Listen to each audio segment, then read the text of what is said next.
Welcome to day 2 of the 2022 EV Summit. My name is Aid Thomas. I am the founder of GreenTV Media and of World EV Day and of the EV Summit.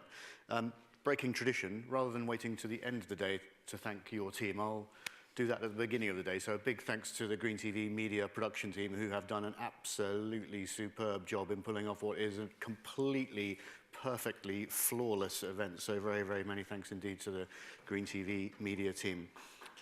Yeah, totally. Thank you very much. A quick note on housekeeping. If you hear a fire alarm, there is a fire. So do make your way to the central entrance, the concourse at the front of the building, please, for that. Another quick note on housekeeping, the all-important variable of coffee. We now have relocated all of the coffee into the partner pavilion. So there's no coffee in the reception today. It's all in the partner pavilion where a lot of the meeting space area and the exhibitors are located, so do find your way to visit them and grab your coffee. Yesterday we heard from some super significant figures in the sector, our usual amazing lineup of EV Summit speakers, including Tim Flattery giving us some insights into what's going on at Ford with their incredible transformation to e-mobility. Jonathan Goodman, the UK CEO of Polestar, keeping us real with a powerful sense of how Polestar is delivering on its sustainability and decarbonisation goals. Dan Bentham, one of the true architects of e-mobility, worked in the sector for very, very many years across multiple roles, now heads up the Green Investment Bank's fleet, primarily truck and bus electrification programme. And we also had an address by Jesse Norman, the Transport Minister. At the beginning of the day, our sponsor, Visa, headline sponsor, the head of sustainability at Visa, Stephen King, began proceedings. And today we welcome an incredible lineup of sponsors and panel partners, not least of which will be Auto Trader for our first panel, who I'm delighted to say are partnering up with us for the EV Summit for the next 3 years. So Auto Trader will be working super closely with us to design the next 3 years EV Summits. At the front of the Sci Business School, incredible lineup of electric vehicles, some really distinctive and previously unseen vehicles there. Obviously the ID Buzz, the Maving RM1 electric motorcycle. I think that's personally the best EV I've ever seen in my life.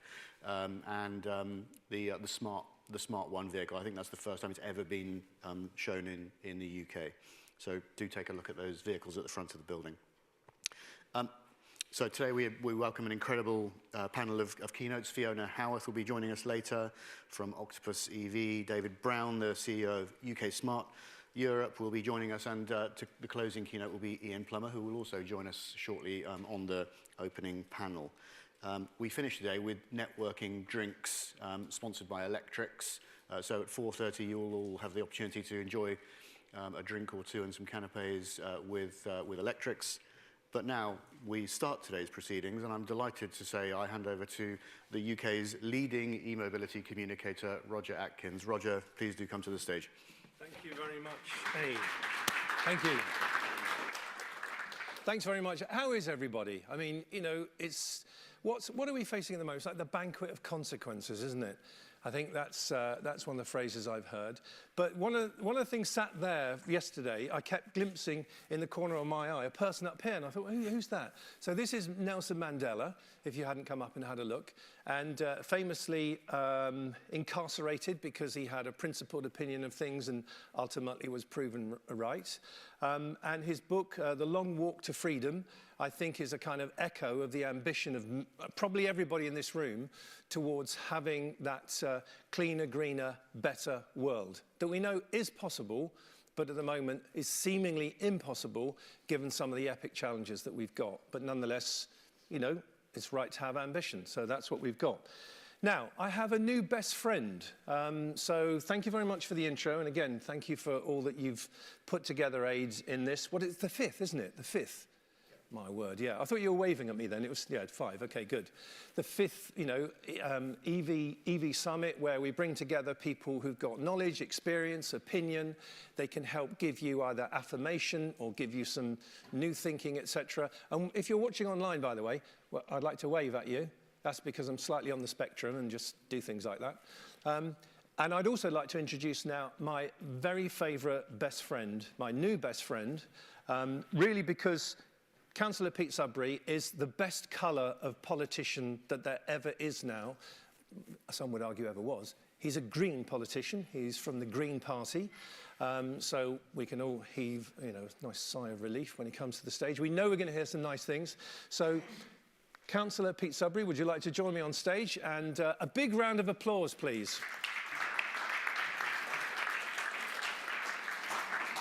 Do you know, Pete, just before you tell us what's happening, that famous phrase that Henry Ford said that you could, when he kicked off the Ford Motor Car Company, could have any colour you wanted as long as it was black? Yeah. So what we want now is any colour politician you want, as long as they're green. Okay. How does that sound? It works for me. Good. Right. Over to you, sir. Just vote for me. Thank you. Interesting. When I was a kid, my parents, who were 1960s liberals, adopted two transracial kids. So for me, apartheid was really personal for us as a family, because it would have prevented our family living together. And it's nice to see Nelson Mandela honoured here.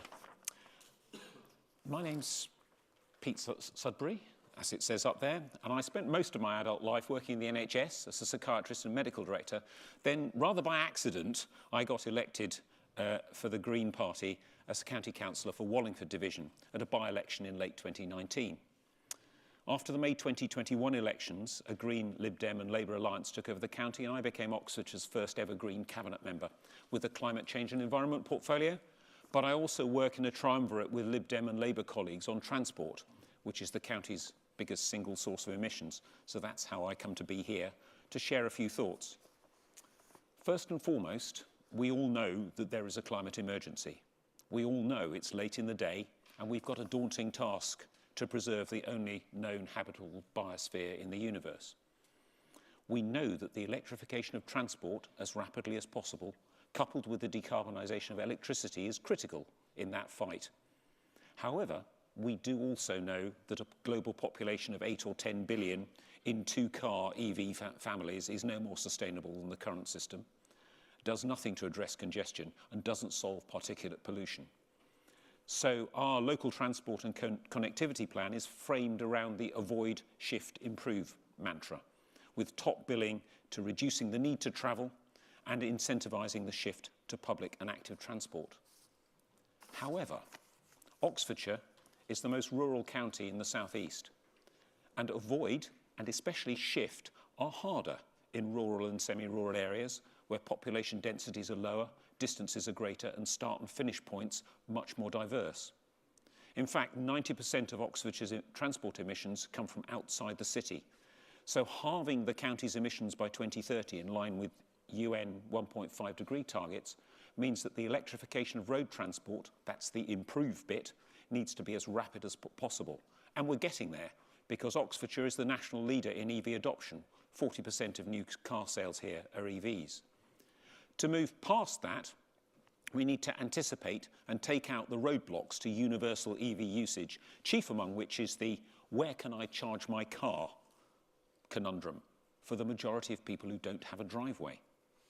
We're pushing ahead on that with two solutions, both funded by Innovate UK, working with our in-house innovation team, the iHub. The first, now at pilot stage, is called Ox Gully, and it's designed for pavement charging without the trip hazard. Oh, that was the bit I was supposed to put up first, never mind. Here's the Ox Gully. As you can see on the right, the charger's on the wall, and the cord runs in a channel in the pavement. It's as simple as that. The second solution is based on the understanding that the dwellings least likely to have driveways are often in the middle of towns, which usually have public car parks. Enter the Park and Charge network, the first phase of which has just completed, installing 250 chargers in 20 car parks across the market towns in this county. Uptake has been faster than expected, and already over 1 million e-miles have been enabled by these chargers. The icing on the cake is that the chargers themselves are designed and built by a local company that made the bold decision to move into that market segment to bid for this particular project.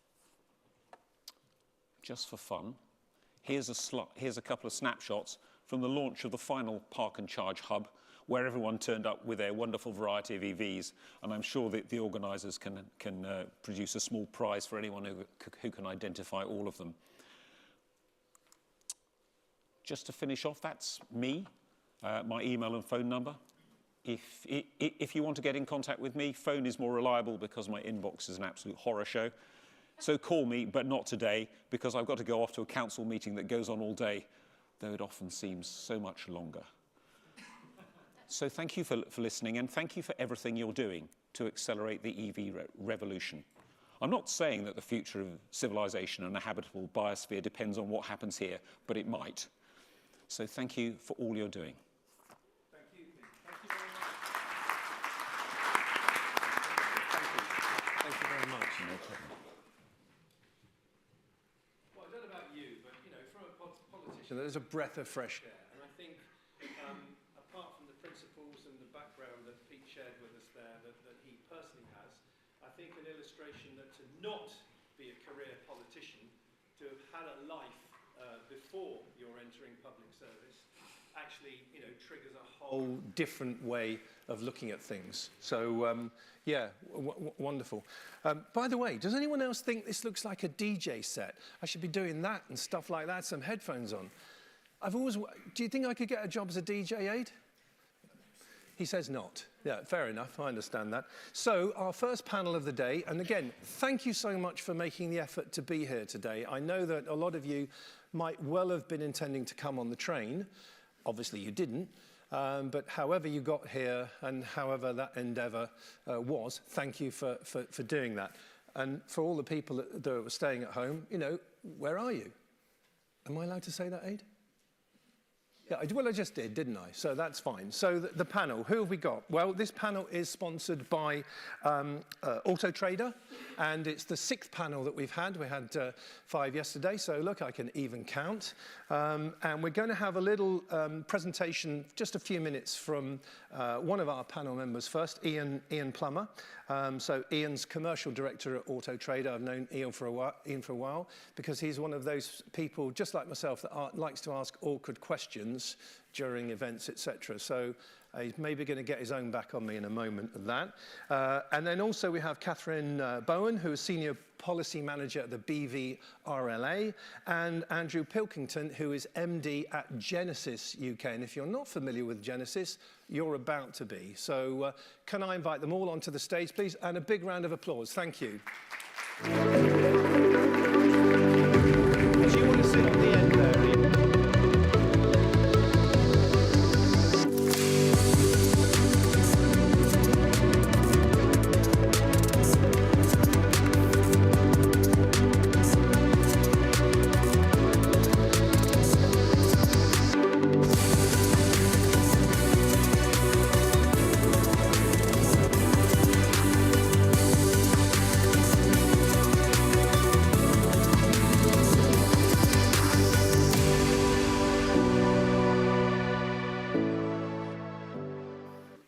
Take it away, Ian. Thank you, Roger, and good morning, everybody. Delighted to be here in Oxford with lots of people like ourselves here on this panel who are passionate about this journey towards electrification.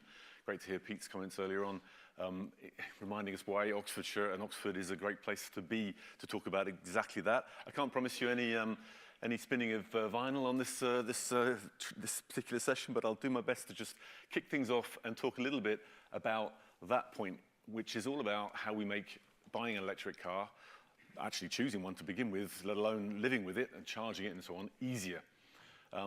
Fundamentally, I think what's important to recognize is that the consumer we're talking about at the end of this buying journey doesn't do things that aren't easy.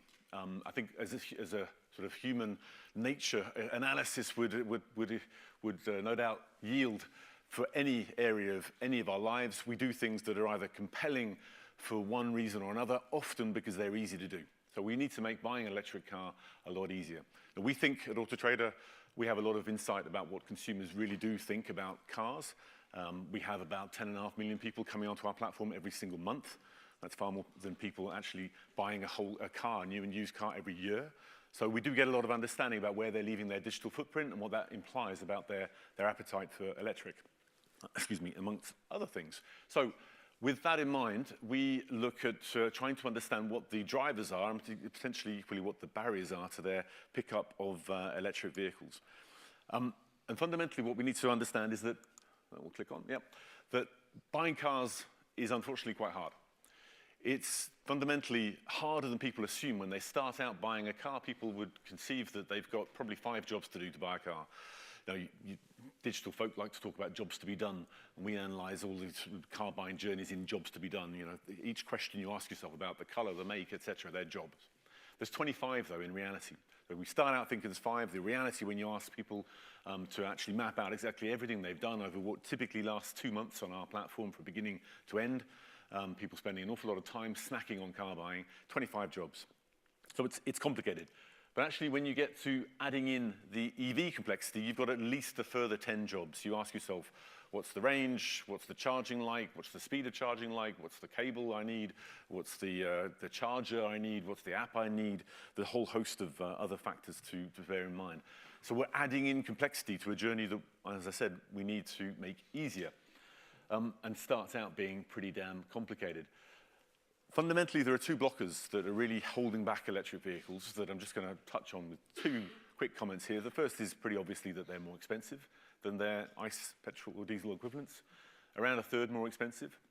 We were on a journey sort of nicely downwards over the last 4 or 5 years where that price gap has been reducing, and it started to plateau more recently. So that's definitely a big concern. And if you're looking at a product which is more expensive than an equivalent, again, think of any product you buy, any restaurant you might go to, any holiday you might do. You might buy the more expensive thing, but you've got to have really compelling reasons to do that. It's got to be ideally easier, or you've just got to be simply wealthier. One fundamental point we can see in all of our data when we look at the demographics of those who are on our site, leaving their digital footprint on EV, whether they buy them or just show intent to buy them, is that they are older, wealthier, and from a higher income household of a higher house value than the average car buyer. So we run the risk, if we don't do something about this, of basically running out of rich folk who can afford them. So we've got to be very focused on that particular highlight. The main blocker, though, we've talked about a lot in the last day and a bit of discussion here, is this one around charging that Roger's just mentioned. That is the number 1 blocker that's still getting in the way. The number 2 is affordability. This is a blocker that's reducing slightly. We are adding in charging solutions. It's great to see. But fundamentally, if we want people to think it's easy to own an electric vehicle, it's got to be easier to charge that vehicle, because that's clearly a different equation than the one they're used to, where they stop at a petrol station, of which there are many on any typical journey. So moving on to just some simple summary of where we are, we need to make buying an electric vehicle, as I've said already, easier to choose, easier to afford, and easier to charge. Easier to choose, take away the jargon, make it simpler to compare vehicles. Easier to afford, we've clearly got a headline price, we've got finance we'll touch on in a minute that can be a driver of this. We've got running cost savings that can be quite considerable. And easier to charge, well, we've got a charging journey that we're on, we're adding more in, but we need to demystify the charging complexity the consumer perceives that I believe is actually bigger than the reality of actually owning and living with one of these cars. Anyway, with that in mind, we'll come on now to discussion on those themes. Thank you. Much. Quick round of applause for Ian. Thank you.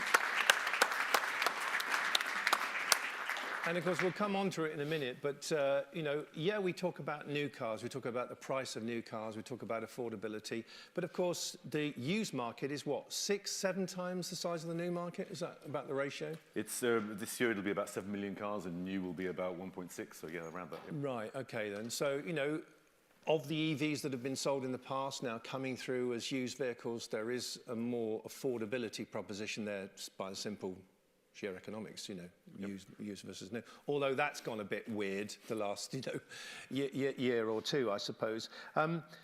Given that a lot of people these days will finance a vehicle, I think the fact is it's the vast majority. I mean, very few people rock up with, you know, 50 grand in their wallet.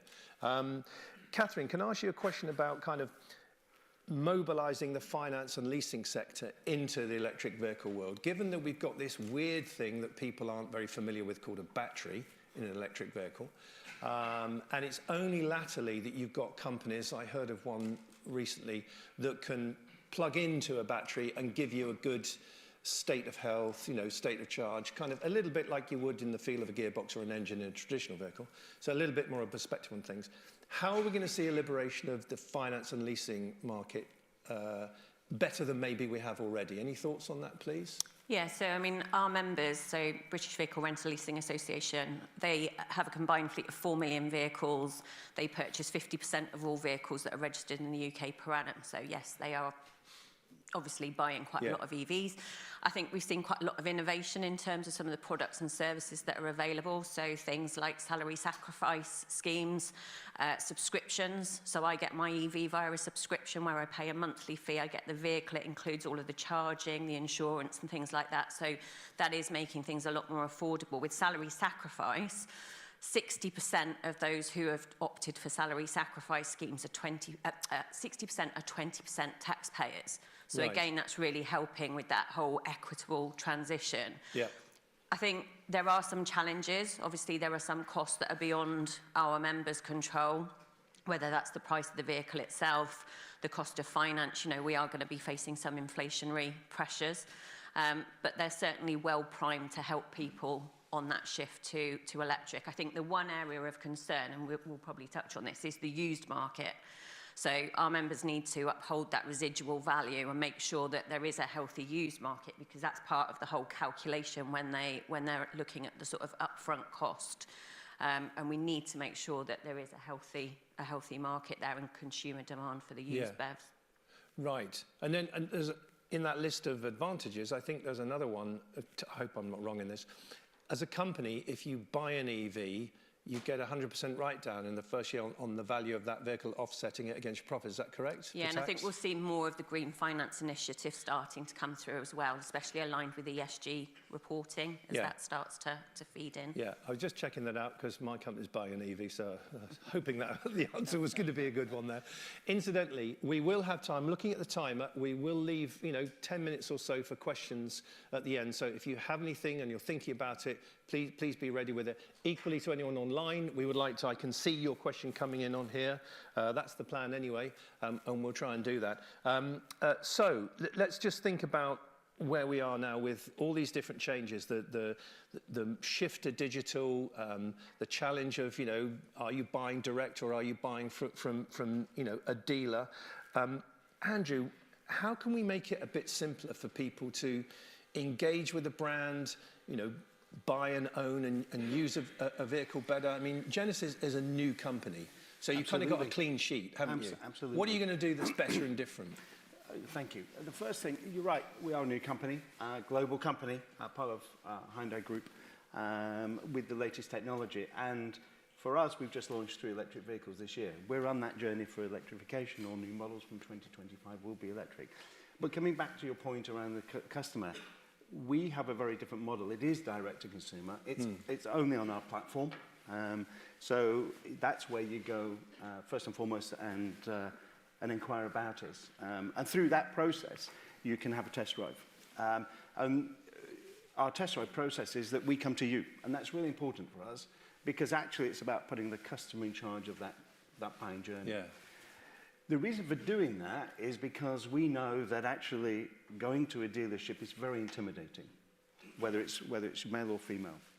And through that, though, we also know that actually the customer is not getting all the information that they need when they go to a dealership. And that's because most of the cars, certainly a lot of the cars, a large proportion of the EVs, are being sold direct to consumers through salary sacrifice programs as well. So they are not going to dealers. So there's this gap in the knowledge within the dealers, the sales executives.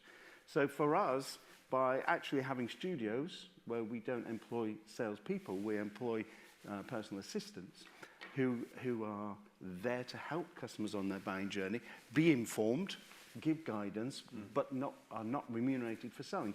The customer has a different experience. Sure. And we've taken a lot of time with our Genesis personal assistants to make sure that we've informed them and they can then inform customers about the products and product knowledge. That's the first thing that we have done. The fact that we come to you with a Genesis driving consultant who, again, is not a salesperson, but has got that rounded information, that rounded knowledge around EVs, is also really important, particularly on this journey that people are, because they need the confidence.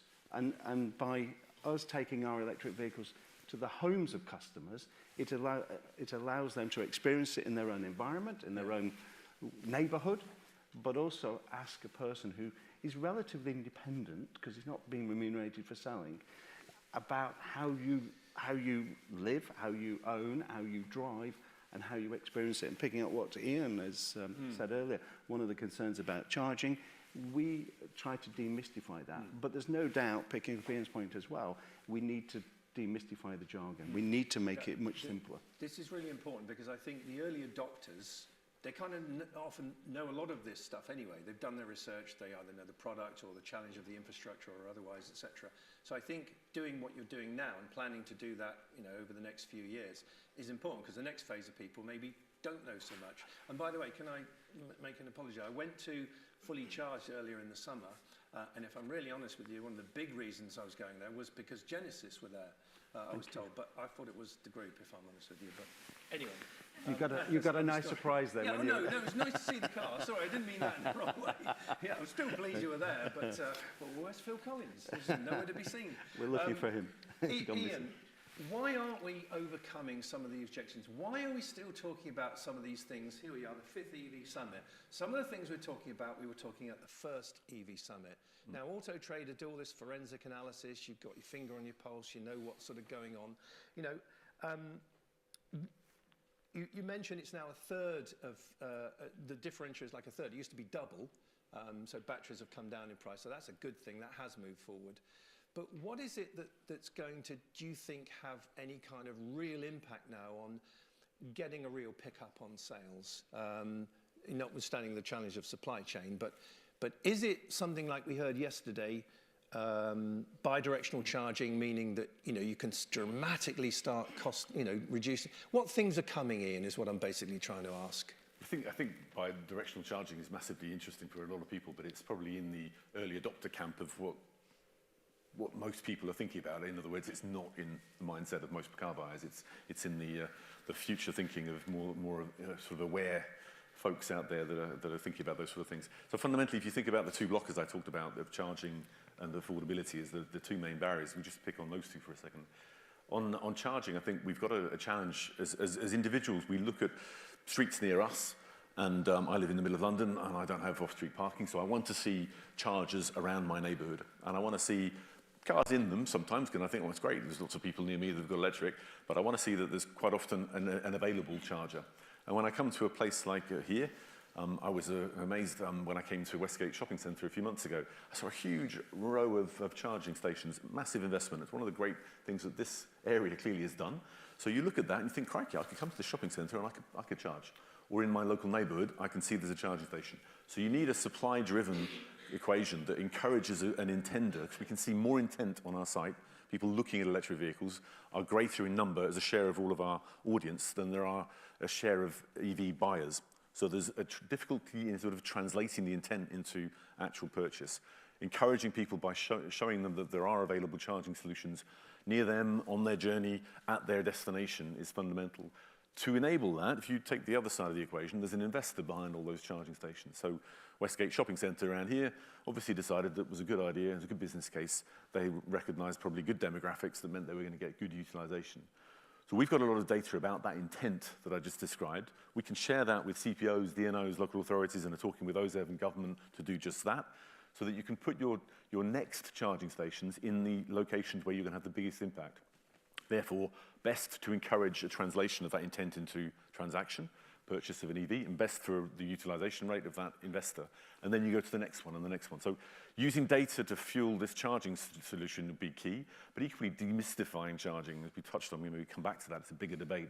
It's not so hard to understand how to charge your vehicle, but people still perceive that they need to come home every evening, like we all do with our iPhones or Android devices. We charge them every night. Virtually every one of us, I bet you charge their phone every night. You don't come home with your car, petrol or diesel, and fuel it every night at the petrol station. Of course you don't. No one's ever done that. You do if you're going on a long journey maybe the next day, which is exactly what you'd need to do with an electric car. So there's a usage thing that needs to happen. People need to get used to these sort of real-world situations. But I think we've made things like that too complicated in the minds of buyers because of this iPhone kind of history, but also potentially because I think each brand has done their own thing. There's different cables, there's different plugs, there are different jargon, messaging and so on every website, so it's quite hard to compare. We're trying to do our role in making that comparison of charging speeds and so on a lot easier on our platform. I think as an industry, we all need to kind of pull together on that. Okay, and I'm just going to look in the audience. I have to do this because it's like a searchlight, isn't it? I feel like, you know, I've escaped from a camp and the searchlight's on me. Hands up anyone who's bought a used vehicle. Anyone, a used EV, sorry, a used electric vehicle. I see 1 hand, 2 hands, 3, good. Okay, thank you for that. Used EVs, Ian. Most people, certainly in my generation, know if you want to look at a used car with a petrol diesel engine, you feel the gearbox a bit, or you think that's what you're doing. You know, you listen to things. There's a few things that you know, mechanical things, items that wear and tear and all the rest of it. Bob to come and have a look and check it out for you. And Yeah. he or she makes a supposedly sort of informed comment, but you trust their view, but you haven't got that on electric. Yeah, but with an EV, how do you do it? Because there's the thing that costs the most, the battery. There it is inside the... How do you know whether it's any good or not? So where are we going to go with the used confidence in, like, the 3 or 4 people that have already bought a used EV? How do they know the battery's not going to, at some point? It's a great point, and it's one we're working on quite hard, along with various parts of the industry, particularly with OZEV and with the NFDA, the Franchise Dealers Association, to try and bring that sort of clarity to the fore. Because I think what you've got is not just the consumer that's sort of worried about those things, but a retailer too. Retailers need to have confidence in the vehicle they're buying, that they can retail out of it effectively, because otherwise they won't buy it wholesale, and you won't have a fluid used car market. If you don't have a fluid used car market, you don't have a fluid new car market, and the values aren't good, and then monthly payments are higher, and you get into a vicious cycle. The reverse can and should apply if we create the virtuous cycle. So putting a sort of a certification, if you like, of the battery health and the battery reliability of every used EV on a platform like ours, and every platform that we feed off into, whether it be a brand website, a retailer website, would, according to all our research, unblock, I think, that feeling that you're a little wary, either as a retailer of buying that car or as a consumer of buying that car. So, yeah. Catherine, can I ask you a comment? Yeah, go on. That then, in terms of, I think, you know, the manufacturers themselves as a group are looking at that, and I think, you know, trying to build that confidence. We often talk about 80% state of health of a battery after 8 years. So there is, I think, there is the foundation for a confidence-building communication. I think it's just about communicating it, and I think that's where the messaging isn't getting through. And I think a lot of what we're talking about today is about how do you communicate, how does the industry communicate more effectively to customers, whether it's simplification of the jargon, it's consistency of the communication across brands, etc.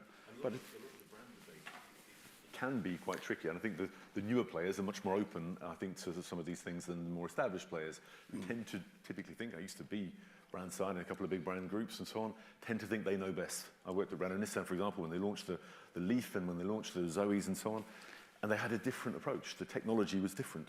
They didn't talk. It was a bit like the VHS Betamax kind of logic.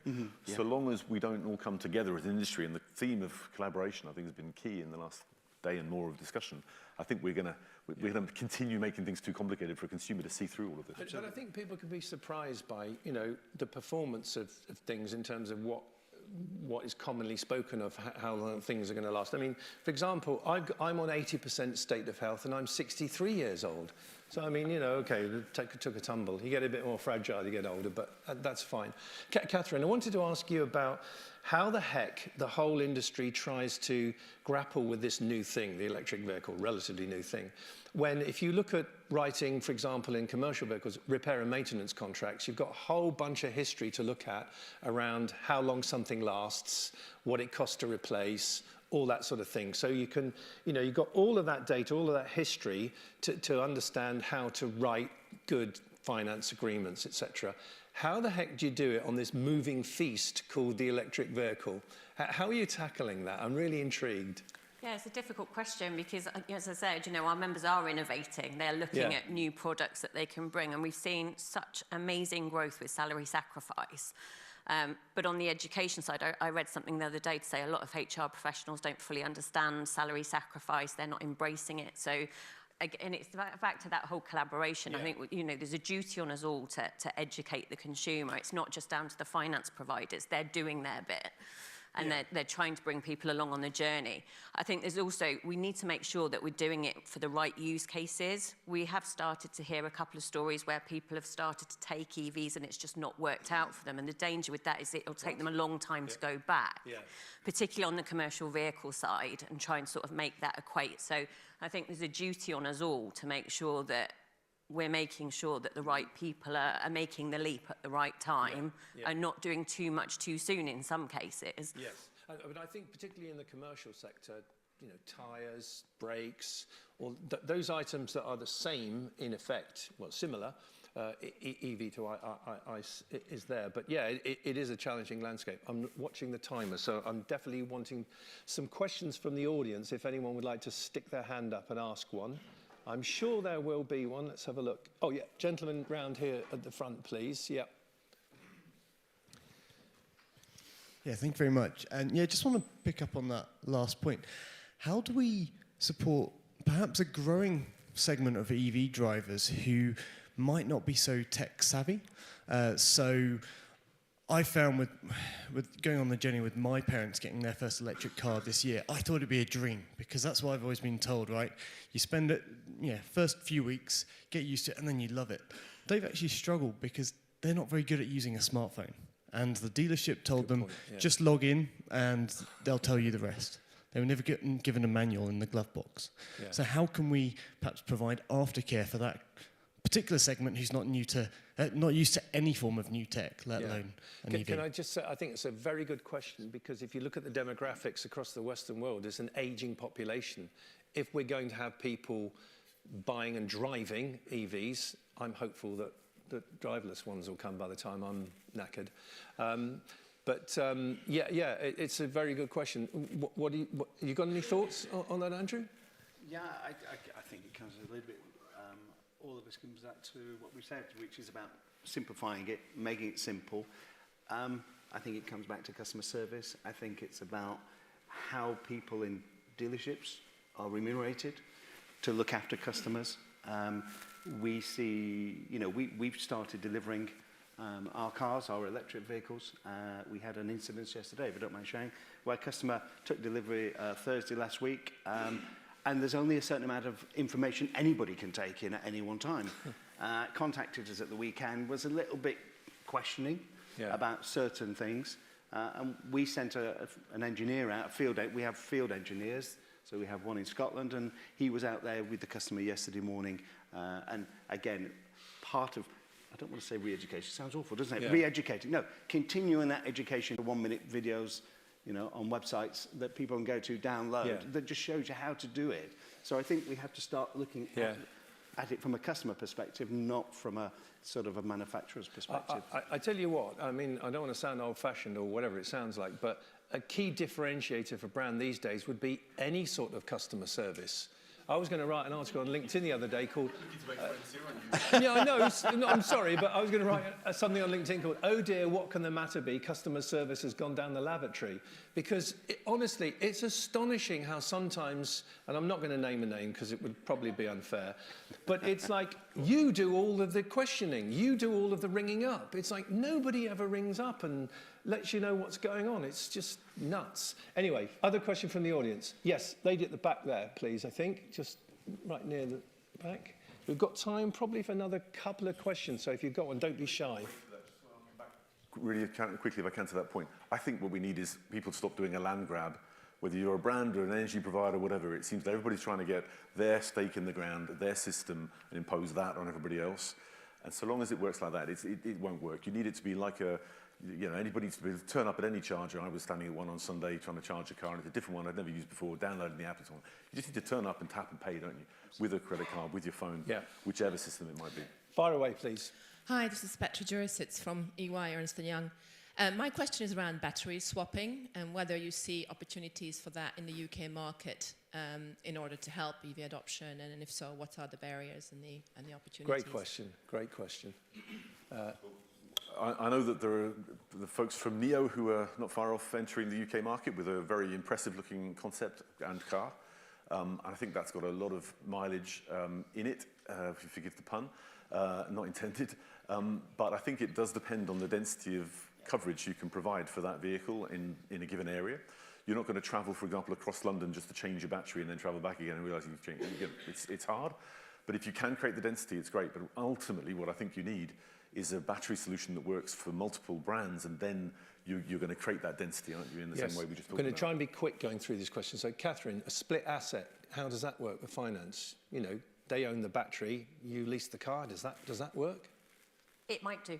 Okay. We don't know what's, you know, you don't know how innovation, but do you know what, just taking that a step back further and from a consumer point of view, and it's this simplification. You know, we're talking about people not understanding the range and the fact that the range is going to differ in -degree temperatures to summer. And then we're talking about batteries. I just feel, you know, we need to be realistic in how we're talking to people about some of this. And there is some really exciting stuff that's going to happen. Yes. But it's just making sure that we pitch it at the right level and we get the basics right first, I think. I'm with you. Other innovations that are coming are Wi-Fi charging as well. Innovation UK, I think, we're here. I like this panel. They're saying all the things that I like. I'm a big fan of wireless charging, a big fan of battery swapping, actually, but I'm not going to bang on about it. Alex, I can't see a question in there, or have I missed it in there? So, can you shout it out for me? Yeah, sure. So, why are Genesis skipping the hybrid market? Are you worried about leaving behind future BEV drivers by not giving them a skipping stone? Good question. The answer is no. For us, we're on a transition to EV. I hope, and it'll be based upon consumer demand, that in 2023, 90% of our sales will be EV. But we know that only, this year's statistics, 15% of customers are adopting EVs. That's the industry, not at Genesis. So there are people out there today, for the reasons that Ian spoke about, that they're not ready to be on the EV journey. And for us, if we can get them hopefully coming to Genesis and what we're all about and experience at Genesis, then over time we can help them to move into the EV world. So that's where we are as Genesis. Good, thank you. I think one more question, two more quick questions. Quick question, and we can do quick answers. That would be great, because I know we're very close to running over. Right, quick as you can, please. Hi there, Anjali Armstrong from Beringer Partners. It's great to see all the salary sacrifice models and subscriptions picking up. How do you see the uncertainty in benefit in kind rates? How do you see that kind of taking off? So we now have it. And it's something we pushed very, very hard for, and we're absolutely delighted when we got the autumn statement that we do have that certainty. So I think we will continue to see huge growth in salary sacrifice schemes with people knowing what they're going to be paying towards the end of that lease. So, yeah, a really positive step forward. Great, thank you. Great question, great answer. Take one more. Hi, do you think the diesel scandals also stop consumers' trust in, you know, car manufacturers and people, and that's maybe why they're not going to EV? Just a thought out there. I haven't had Dieselgate mentioned for ages, but it's fine. Yeah, it's good. Ian? Don't point to me just because I have to work at Volkswagen at the time. Didn't touch any cheap devices. Yeah. I think the diesel scandal affected diesel, for sure. It did dent trust in car brands, but I think it's hopefully not slowing down the interest in electric vehicles. We've seen a huge surge in interest in electric. That grew to 1 in 4 of all searches on our site for new vehicles and leads and so on. It's been dented a little bit by the negative talk about rising energy prices and so on just recently, but I think there's much more positive intent there, and the Dieselgate scandal, I think, is behind us. Yeah, let's not forget, there's been a thing called Icegate that's gone on for 100 years, and that's what we're dealing with here, aren't we? So, do you like that? Do you like that, Aid? That just came into my head then, that did. Yeah, thanks for the question, Alex, from the audience. Panel, amazing, thank you. We've only scratched the surface, so that's all you can do in 30 minutes. So we've got a 45-minute break now before the next panel. So if you want to quiz our panelists any more in any kind of interaction, feel free to do so. You're not rushing off. You're not going to catch a train anywhere, are you? No. Yeah, nobody is. That would be good. So for now, thank you very much. Big round of applause for our wonderful panel. Thank you. Thank you. Good. Cheers. Back here in 45 minutes. Thank you. Yeah, thank you. It was really good. Appreciate that.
It had to happen. It had to. Welcome back, everybody. Yeah, I was just about to start to deliver my set, but Aid said I can't do it, so I'm going to just have a wonderful panel instead, but much better. Oh, look, we've got Tim there. How are you, Tim? Yeah. Tim, you're on mute. I've always wanted to say that live. Can you hear us, Tim? We can't hear you, Tim. No, still can't hear you. We'll work on Tim's audio for a moment. I'm sure we'll get there. Oh, are you there, Tim? I'm there. Yes, we've got Tim. You're live, Tim. Excellent. Hello. Where are you speaking to us from, Tim? So I'm at home at the moment in Battle in East Sussex. I've got an apology. I can't make it. I've got a poorly son with chicken pox. So no, Tim, it's better to be in battle than doing battle with the trains and everything. See what I did there? Thanks. Yeah, very good. Welcome, Tim. So I'll take a seat. These are comfy seats, aren't they? Yeah. By the way, if you want to come and try the seat out at any point, feel free in the breaks. That'll be fine because they're very nice. I think for the 6th EV Summit, Age, you should give everyone one of these. What do you think? Yeah. Aid's not too happy with me now. Anyway, welcome back. This is we've got one more panel after this, and then we have Octopus Energy, CEO of Octopus Energy, coming to talk to us about just where all of that stuff is going, which is going to get very interesting if it isn't already. So Tim, thank you. You're welcome. You're here with us maybe not in person, but definitely in spirit. But also we have Jill Noel, who's head of communication at Electrics. How we know each other well, don't we, Jill? You're always on LinkedIn. I'm always on LinkedIn. We sort of live there together, don't we? Well, yes, in a virtual kind of way. Yes, yeah. Roger. Yeah, yes. No, I didn't want to make you feel uncomfortable or make your husband ask a question. Good answer, Jill. Good answer. And Chris Pateman-Jones is CEO at Connected Curb. What a company that is. Can I be honest with you, Chris?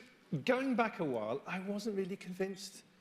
But I've got to tell you now, I absolutely am, and we're going to go through that in terms of our discussion. Well, I remember you came and saw us I think it was in Holborn in our first office, when it was the founders and me and Martin and a couple of others who were in there, and we were still sort of banging our head against a brick wall, trying to get people to understand how important it was for sort of that home charging experience for people who can't home charge. Yeah. Roll on a couple of years. I think we've deployed 3,000 to 3,500 charging points this year alone. So, yeah, things have changed a bit. Yeah. Well, but you've made me feel a bit bad now because I don't remember coming there actually. But this is honestly what happens when you get older. You can't remember where you've been and who you've talked to. You have to have something like this to remind yourself who you are. You're a very busy person, so yeah. Well, I don't know. Yeah, it could be that. You're being very kind. Thank you. So we're going to talk about how councils and companies can collaborate to accelerate this transition. So that's. Collaboration's the name of the game, really, one way or the other. So, Chris, can you give us a little flavour then of that? You alluded to it briefly there, that, from where it was as an initial concept, banging your head against the wall, as you say, to where it is today. Can you give us a little kind of contextual, sort of quick and dirty story of Connected Curb right now? Yeah, so we started the business we actually had a 5-year anniversary about 2 weeks ago. The business was started by a group of 5 founders, 2 of whom were civil engineers working on the London Cycle Hire Scheme, so they understood how to deploy infrastructure in busy streets. And what they were trying to do was essentially tackle the issue of the convenience, affordability and reliability of charging that you have when you charge on your driveway at home, which is why 90-odd% of people who have an EV today have a driveway and can charge in that location, and trying to provide something comparably affordable, reliable and convenient for those people who couldn't do that. Now, the estimates in terms of that population size vary. The English Housing Survey estimates it's about 62% of the population, so that's made up of 34% of the population who don't have a driveway, so that's lower than the statistic you'll often hear. But then there's a further 20-odd% of the population who do have somewhere to park their car. It's a dedicated space, but it's away from somewhere where they can charge. So the whole idea of the business was to try and provide that solution for those people. When we came into the business, everyone was talking about rapids. We didn't disagree with that at all. Everything should be, or there should be a lot of focus on rapids and ultra rapids. It's really, really, really important. But if you want to really make EV charging accessible for everyone in society, our view was you had to try and provide that on-street solution. Now, when we talk about on-street, we were sort of quite fixated on that when we started, and then we realised actually there are other places where you should be charging cars. So it's really about long dwell is where we talk about it now, less about on street. So it's wherever your car sits for long periods of time. So whether that's in work, whether it's in car parks, or whether it's on street. Simply put, some on-street locations just will never make sense for on-street charging. Workplaces make a huge deal of sense for that, and so we now pivoted, and we spend a lot of time now focusing on workplaces. I think that's why we wanted to have Tim involved, because obviously councils play an interesting role here as a bridge between us as charging networks and also some of the sort of employers that they might have in those areas, which, again, if you could, I guess if we rolled it back a few years, an amazing thing for the government would have been to set a goal for all employers to basically make sure that there are charging points in every single workplace location. What, you mean have a plan and stuff? It would be wonderful, wouldn't it? Because then you give people certainty that where even if they moved location, moved job, they would still have somewhere to charge their car. Yeah. And I think it's that, we always talk about it's confidence. So it's confidence that wherever you go, whatever you're doing, you will be able to charge your car. If you give people confidence, they'll be able to make the switch. I saw the panel earlier on with Auto Trader. I think they talk about the same thing. It's about confidence. Yeah. Well, thank you. You talked about working with Tim. So Tim Middleton, Transport Innovations Programme Manager at Kent County Council. So Tim, if you're at Kent County Council, how come you're in Battle, which is East Sussex, I think, isn't it? Yeah, that's right. That's right. No, I wasn't checking you out, but so given the rural nature of your part of the world, and of course Kent, I know Kent well. I'm from Deal in Kent. It's my hometown. What about the rural aspect of charging? We talk about some of the, a lot of people live in cities, towns, cities, urban areas, etc. But in terms of innovation for charging, what about all this rural stuff? Because for a lot of people who are thinking of an EV and live in the countryside, immediately they're saying range and charging, more than anyone else. Yeah, that's right. I mean, for us, we actually a few years ago, we're getting more requests from parish councils and people in rural locations than we were necessarily for those in the larger towns or our one city in Kent. So I think if for those rural locations, those villages, having some chargers is absolutely vital. So we've got a lot of parishes that have declared climate emergencies. They really want to make a difference. They've potentially got solar panels on their village halls, doing what they can.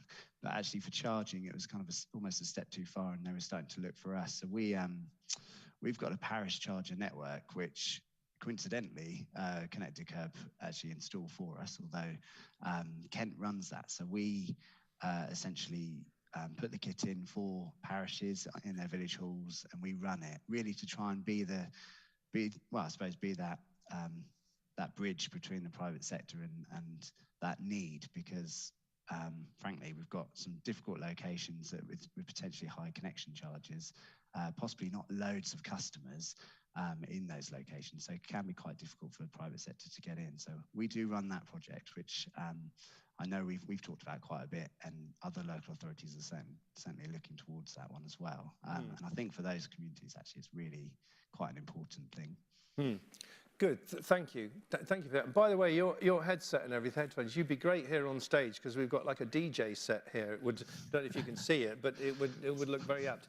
Jill, thank you. Jill, you're really good at communicating on LinkedIn about some of this technology, some of the new kind of services, some of those propositions. So how are we going to get a better job done outside of, because it isn't just all about LinkedIn, is it? To the general public about the innovations that are coming, the products are already there, the narrative, if you like. For instance, when we're talking about ConnectedCurb or we're talking about any other of the multiple charging propositions now, imagine it for a petrol diesel car where you could fill up here, fill up there, fill up over here, fill up at home, fill up everywhere. The narrative in some ways is we've kind of need to turn it around the other way. How are you doing that? What are your ideas on how we need to tell the story better? Yeah, I think for me, Roger, it's, how do we communicate outside of our sort of EV echo chamber? Yes. Isn't it? It's very well, it is easy for me to go onto Twitter every day or more than once a day, on LinkedIn or wherever, and just communicate to the same people, the same stakeholders. And somebody a while ago at an event said, well, actually, we've already reached the tipping point. We can move on from talking about you know, the fact that range need not be an issue anymore because, you know, most electric cars have a range of well over 200, if not 250 miles. And I was thinking, well, actually, no, because we are still at the beginning. For me, we're still at the beginning, actually, because of of all the cars in the UK right now, only about 2% are battery electric vehicles. So we have a long, long way to go, and it's enabling access for everybody across our communities, sort of easy to understand information. Hopefully we're doing some of that through electrics, supported by LV, which is what I spend a lot of my time working on. But it's helping people understand that actually when we're thinking about or helping people make the switch to an electric car, it's helping them just understand the basics. It's helping them, you know, how do we get more people into test drives, you know? I did a poll a little while ago, you know, and that came out tops, you know, in terms of how you help people get over the barriers, the concerns. Just get them into an electric car. You know, I've been involved over the years in hundreds and hundreds of community test drives, and without exception, everybody has got out of that electric car with a big smile on their face. You know, and another poll, I do have a tendency to run polls on occasion, and 4,500 electric car drivers responded to this particular poll, and actually just thinking about, you know, rising energy costs, and that's another barrier that we have to help people overcome, I think. And actually, of those 4,500 people who responded, all electric car drivers, 84% said that they would still choose to go EV in spite of rising energy costs. And the fact remains that if you can charge at home overnight, it is far cheaper, it is very convenient to do so. You know. Excellent. By the way, go on, Chris. So I think that statistic is both really positive. I've heard it a couple of times now, really positive, but also slightly worrying, because those people who own EVs today are largely early adopters. Sort of most of us here are slightly ideological about this. I think it's really important. We're not the mainstream, so I'm with you completely. We're not beyond the tipping point. To get sort of mainstream adoption, it has to be a logical decision. So I'm quite interested that actually there's still sort of 16% of people who have gone, actually, no, I'm one of those ideological buyers. I'm not going to do it. So, and I think your point on the education piece is really key. And to the point of this panel about it being workplace or businesses together with local councils, the role of education is going to be fundamental in this, and that's where employers have a real role to play. So, and it's where, again, your neighbour or your work colleague has a role to play. Otherwise, it's all of us talking to, as you say, the people who we already know, or even worse, me as a CEO of a company trying to sell my product. And even if I'm doing it for the perfect reasons, the view is I'm trying to sell a product. If it's my work colleague who's done it, or even if it's my HR team saying, you know, you can do a salary sacrifice scheme here, you can get a car, it's much, much cheaper. It's going to be a much more trusted message. So most of the work we now do is with councils through outreach programs from the council, or actually with workforces like the Prologis workforce or Cambridge Science Park, going out through them to actually try and communicate in a different way so that it's not necessarily coming purely from us. I think that's going to be the real challenge over the next few years. I agree. And incidentally, again, like before, any questions that you've got, I'm watching carefully the timer. We definitely leave plenty of time for questions online as well. I know Scott will alert me if we've got any questions on there. And June's got the roving mic, so we'll definitely get you up on that. But Tim, can I come to you there? Chris mentioned there about the role of government and the like. So how does central government connect up with kind of local councils, local government on this? Because, you know, I don't want to sound too cynical, but in the kind of 15 years I've been in and around EVs, I've heard, you know, this announcement. We had, what was it called originally, Jill? All the charge points that got put out everywhere, all around the country. What was that programme called? Plugged in places. Yeah, plugged in places. So it was like plugged in places. Thou shalt put some plugged in places here and there. And councils did, but they just put them anywhere. You know, so around the back of the local dump or something. Well, we've done two. You know, what's the problem? What's the communication like between central government and local government to get stuff done? I feel, certainly my view is, I feel we're starting to turn a corner there. It's a bit sad. It was a bit jumping for joy when the EV strategy came out, the government's EV strategy came out at the end of March, because what I personally was seeking was some further clarity on the expectations on local authorities, because obviously we had some funding there for on-street residential charge point scheme. We had various pots we could apply for, and as you say, local authorities did that if they had the resource. Usually they don't. It's usually somebody else, a parking manager or an environment manager, having to sort of add EVs as their second job in a way. But the EV strategy, I think, gave some much clearer direction for local authorities, and then obviously they've backed that up now with some big funding pots, or the Levi pot, the 500 million, or now I suppose we're down to 490, something like that, because of the pilot announcements that Kent's part of as well. I think for us, further clarity is what we would seek. I think we're getting there, and all the signals we're getting are that local authority are, central government are working on this. We really would love clarity on regional EV strategies and where the expectation is there of who will create that, whether that's highway authorities, whether districts need those themselves, whether sort of sub-national transport bodies are best placed to do that. And then really, I suppose, the funding coming out, which I think we're a couple of months away from hearing about. So I'd like to know sooner, but that's just me, about, how much money we might be able to apply for and where it can go and how we can link those things together. So I think it's certainly getting better from my perspective. We've been doing this sort of 5 years or so now, and I would agree with you. We were probably a little bit scattergun early days, and now the funding, local authorities are really turning onto this where they can.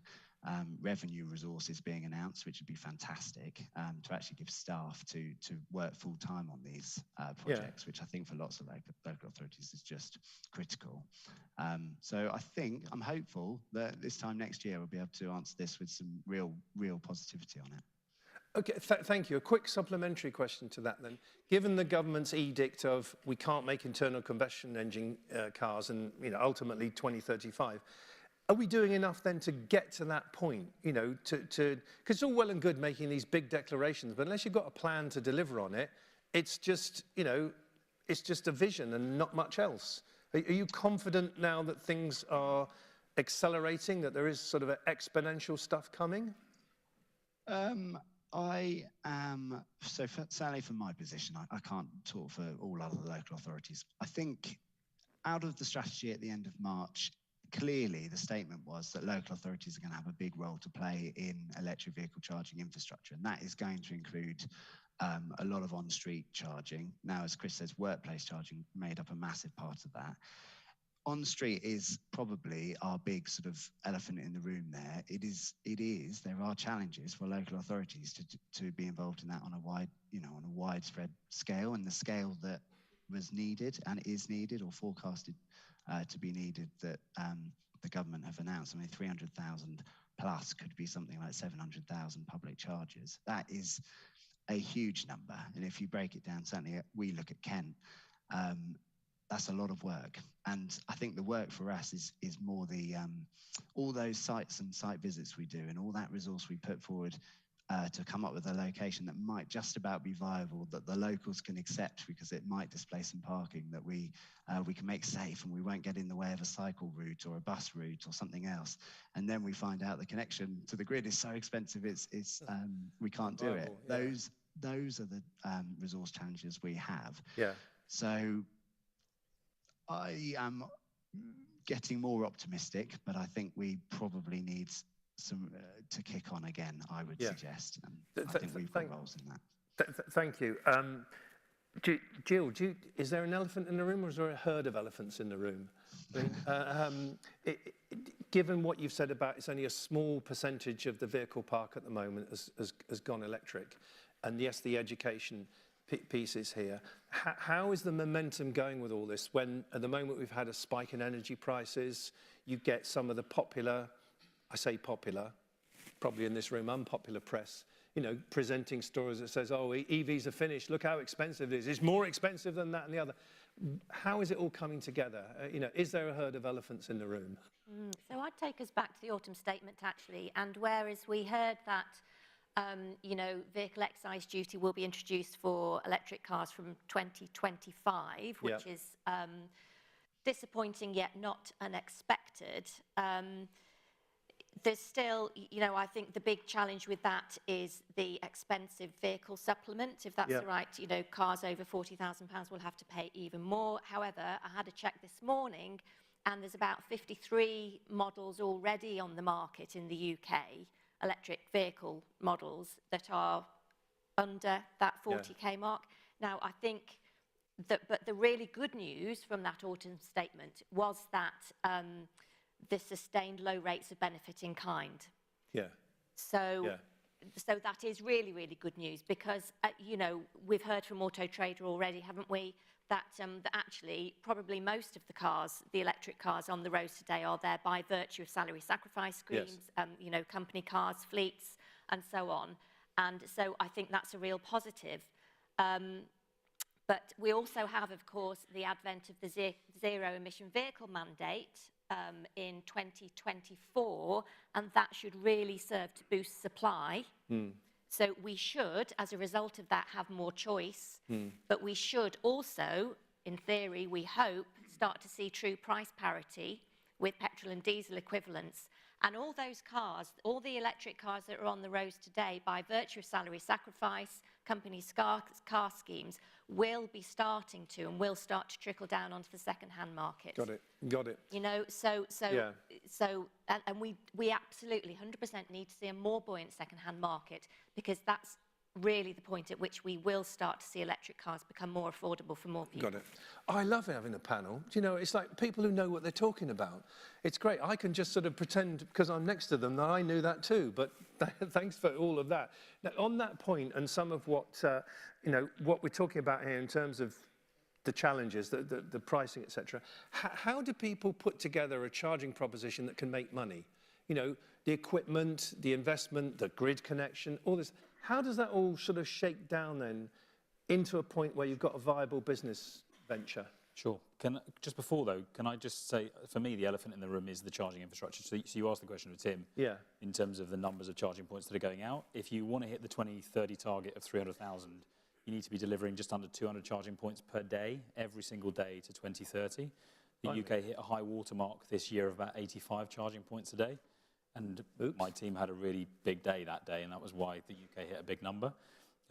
We all need to be delivering an awful lot more, and there needs to be many more connected curbs out there trying to tackle this. Otherwise, the elephant in the room for me on that is actually the numbers of charging points that are out there is sort of irrelevant. Whatever the number needs to be, it will be. The challenge right now is that the people who are being left behind by this, and your point around cars are going to reach parity, the point of that point is there will still be some people being left behind, and those are predominantly people who live in areas where air quality is worst, and predominantly, not universally, poorer parts of society. So that is the elephant in the room for me, is you're going to get a two-tier adoption. To the point of what, I say that with a caveat of I actually think there's lots of positivity right now. So when you look at what can make a charging network work, it all comes down to the term that you have in your contracts. So when we came into the market, when you came and saw us 3 years ago, we were having to do battle with people who wanted to come out to market with 5 to 10 year max contract lengths. And you simply can't get the economics to work on that unless you charge a huge premium for charging. And again, as our mantra as a business is the same level of affordability for people who park on street versus off street. We don't want to do that. So we want to try and keep the prices as low as possible. And the way you do that is with long-term contracts like the ones we have with Tim, like the 7,000 charger contract we have with West Sussex, and like the others that we have around, which are 15 to 20 year, sometimes 25-year terms. You can only do that if you deploy infrastructure. So our whole focus as a business is how do you deploy an infrastructure that is modular, that allows us to upgrade it over time, that you can therefore rely on it lasting that duration. Therefore, you have a lower life cycle cost, meaning that you can keep the prices low for the user. And final point, because I know I tend to ramble, the final point would be this to us is all about how do you manage power. So right now, energy prices are going up. We did an amazing project earlier this year. It's open data, everyone can see it. It was publicly funded through Bays called Agile Streets. We demonstrated through essentially extremely smart charging on street. You can save the user about 40% in the cost of charging, which is a profoundly large amount of saving. It's hugely more than you need to drive behaviors, but that 40% is significant. And essentially, you're doing that by moving away from what you have in most public networks at the moment, which is you plug in and it charges as quickly as it possibly can. You might plug in at 7 p.m. Your car's probably charged by 10, 11, 12, and then it sits there through the cheapest times of energy, not charging. The Agile Streets project essentially allows us to phase shift. It's pretty simple, really. Exactly. That's the simplicity, but the simplicity delivered by quite complex technology ultimately. Yeah. So, but I'm with you. Listen, I'm conscious of the time. So, Scott, have we got any questions online? We do have a question online. There's a bit of focus on tenders and wasting funding on not knowing where to relocate money. How can we make councils work better with private sectors? I guess that's one for Tim. Tim, yeah. How do we make councils work better with private sectors? Okay, so in my view, local authorities, and I think there are bodies that do this really well. Energy Saving Trust is really good. Sharing the knowledge between councils. There are many of these tenders are actually very similar. Lots of the terms in them should be similar. There are certain sensible ones that, you know, every local authority can put in. I think what we're starting to see, to be honest, and we've run probably 6-ish tenders now, or coming up to that, is the market's changing slightly on this. And I think the terms, I think local authorities need to be realistic. I think it needs to be a two-way deal. Local authorities have got an asset. They've got land potentially. They've, you know, charge point operators need that land, but sometimes the terms can either be, you know, the terms need to be good for both parties. And I think the way it's changing is if local authorities can talk to each other and share that knowledge about which deals work, how long the contracts need to be. And I suppose my question to Chris was actually, do you think it's changing on that? Because I sort of feel it might be that local authorities are accepting that longer contracts are needed. Early days, we were sort of saying to parking managers, right, we'll need a good 15 years to make this work. And that was quite unheard of. Now it feels like that's seemingly less of a question, or are you finding that still a question? Well, can I just say, I think forums like this, where you can share best practice, I think we need structural things where, you know, the process, the best practice stuff is known about and is shared, you know, and I think this forum and a few others like it, not all of them, are good at putting it up there. I'm going to race through, so do forgive me. Questions in the audience. Have we got anybody who would like to ask a question? June's got a microphone, so don't be shy. No, have got any more online? If not, I've got tons in my head. You got one more? No. Okay, good. So come back to communication for a minute, Jill. How do we make this more mainstream? Because at the moment, it seems to me on television, for example, all that happens is there's some bloody Channel 4 dispatches program that says, expose, batteries are going to kill us all, you know, and then some absolute rubbish story that comes out. How are we going to get onto the mainstream of some of this? Get out of this echo chamber you mentioned earlier on. How are we going to get the BBC or Sky or these other people to be more communicative in the kind of sensible narrative of electric vehicles? Can that happen? Is it going to happen? Yeah, I think it's starting to happen actually, Roger. Yeah, I saw a programme and... you should be on some of these, by the way, I think. Do you know what? I did decide that if I wasn't doing this in EV, I'd actually quite like to be a newsreader. But that's for... Should be good, there you I go. think. So that's the alternative career that I might have gone for. But... I think, you know, it is already starting to happen. And actually, I saw a brilliant programme the other evening. I think it was one evening last week. And it will come to me immediately I step off this stage. And I'll remember it. Yeah, I know. But they were talking so lucidly and, you know, and clearly about the benefits of EV. And actually, it was just real-world experience. And I think the more we can try and get that out there, the better. And it's even down to seemingly small things, like, you know, if there's a Saturday night TV show that gives away a car as a prize, just make sure it's electric. Yeah, no, good point. Yeah, I've often thought that. Yeah. And you know, and if I watch a series on the television, and occasionally, you know, I remember there was one, it was a Renault Zoe, and you think, yeah, that's nice. It's just normalising it, isn't it? Yes, yeah. So I think it's a case of starting just to normalise electric cars. I like that. I like that turn of phrase, normalise. The question there about, you know, collaboration, all the rest of it. How do we get to this point to share best practice? We know the 5th EV Summit, you know, I've been to lots of fully charged things, you know, all of these different communities and groups. Yes, some of them are echo chambers, but how do we jump out of that? And how do we take the learning and knowledge into many other places? I mean, what forums are you seeing to do that? How do we connect up all of these local authorities and councils? Well, I think we as an industry need to do a better job, as the charging networks need to do a better job of coming together. And I think there's some really positive things that are happening at the moment where we can do a job similar to the SMMT. The SMMT does a great job on behalf of the auto industry. I think we probably need to do a similar thing as a charging industry. I think I'm quite positive. I think there is a lot changing. I think when I look at the money that's been put towards EV charging by the government in terms of the Levi, the part I'm most excited about is the 50 million that's been dedicated for EV knowledge, essentially, within councils, because, as Tim said, not all councils do have that. Those people are going to be really, really, really important in driving the change. The key part, though, in terms of actually getting that through will not be just the likes of Tim, it's actually the procurement teams. So there needs to be a fundamental switch, and if you get the EV charging right, people will make the switch, right? So this is why I'm so focused on it.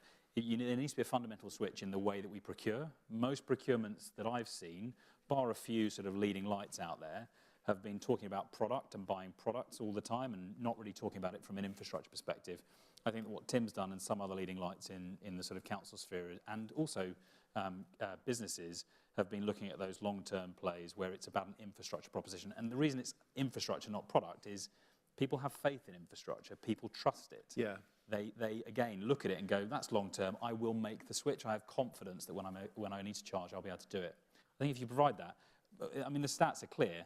People looking at their next car are saying, my next car will be an EV. What they're not saying is they're basically delaying the decision. They're not buying a new car, they're just delaying their decision. But I suppose the question is how long they're going to have to delay before they have that confidence. Yeah. I am going to take one more question because I can see a gentleman with his hand up. June, if you could just give the gentleman the question, then we're going to be done. Hi, Martin Afire from Connected Curb. So I switched to EV for those ideological reasons, but as we touched on, the mainstream will be when it's the new, shiny, affordable thing. We haven't sort of touched on passive infrastructure because obviously we talked about the fact that, come 2030, we haven't got the chargers there. So how big a part do you think the deployment of passive infrastructure would be, to get us ready for when this, what we believe will be a wave of cars coming on the market? I think it's going to be really, really important. So, I mean, and this is, every charging network should be doing this when they go and deploy. You should try and put passive infrastructure in as much as you possibly can. And the main reason so Tim will say, one of the reasons you have challenges in on-street locations, but also in public car parks, is you're essentially seen as you're taking car parking away from people who might not have an EV today. Yeah. Now, that's messaging, right? So if you message it properly, actually you're not taking away car parking, you're just reallocating it in a more structured way.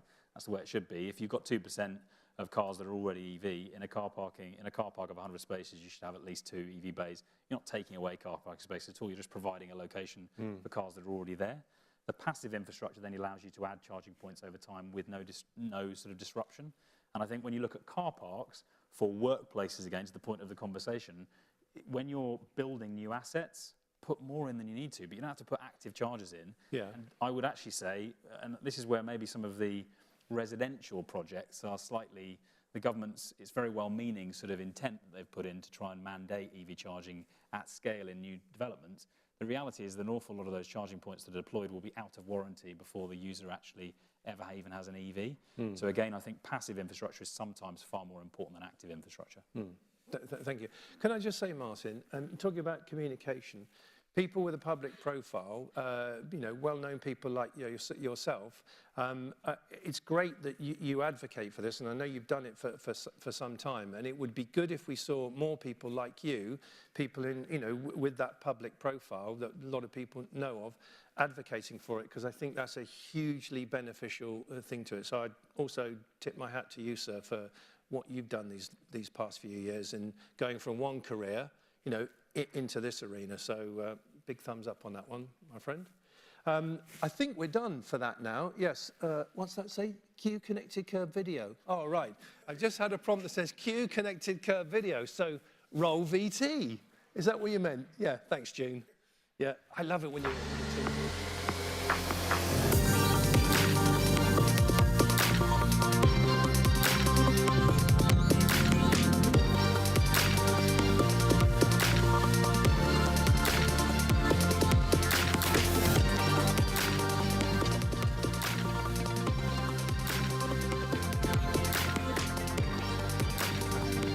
Yes, right.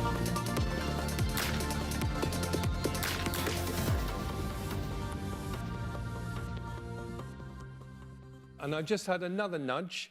In the founders room, which is in the big tent, the circus tent. Can I call it that? No, where is it? Oh, signposted from near there. Exactly what we're talking about, collaboration between councils. So there's going to be a good... What time is that? Lunchtime. So we're back in here at 12:15. We've got another panel, and then we've got Fiona Howarth from Octopus going to talk to us about Octopus Energy. So that's going to be very interesting. So if you'd like to go and do your mingling and communicating and meeting up, etc., be back here, please, at 12:15. In the meantime, can we please have a big round of applause for our panel, online and offline? Thank you. Thank you very much. Thank you, Tim. Thank you, Tim. Thank you. Thanks, guys. Cheers. Thank you very much. I learned a lot from you. You know your stuff.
please sort it out.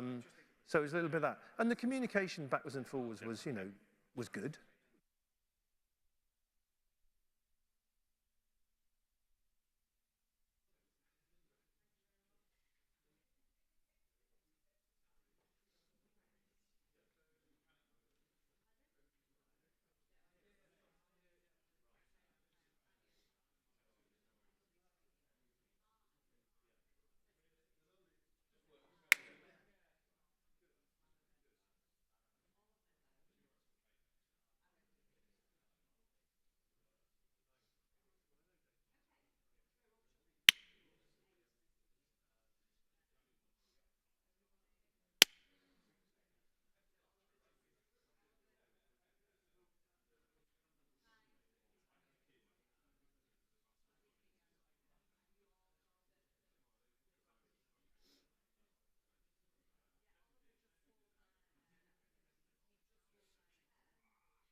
To like that intro, you know, it is. I'm going to go and stand by that again and do the hand thing because, yeah, I like that. Welcome back, everybody. I hope you've enjoyed a good chat and a break. And I do like this structure, this forum of, yes, having expert panels, having great presentations, all of that's good, but then having the time to go and reconcile some of your thinking on what you've heard and meet up with people and collaborate. So that's great. Welcome back. So this is the BP Pulse panel. This is our 8th panel.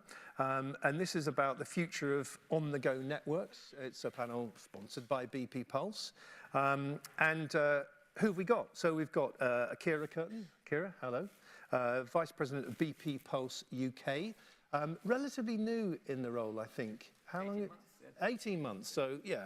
So, a good while then, really, one way or the other.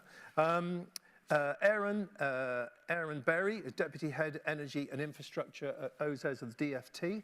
Aaron, I hope I've said it right, haven't I? You have. Yes, yep. Marvellous. And then at the end we have Nina Sutton. Nina is Programme Manager at Severn Trent. So if you'd like to give our panel a big round of applause to begin with, please. Thank you. I mean, I know they haven't done it.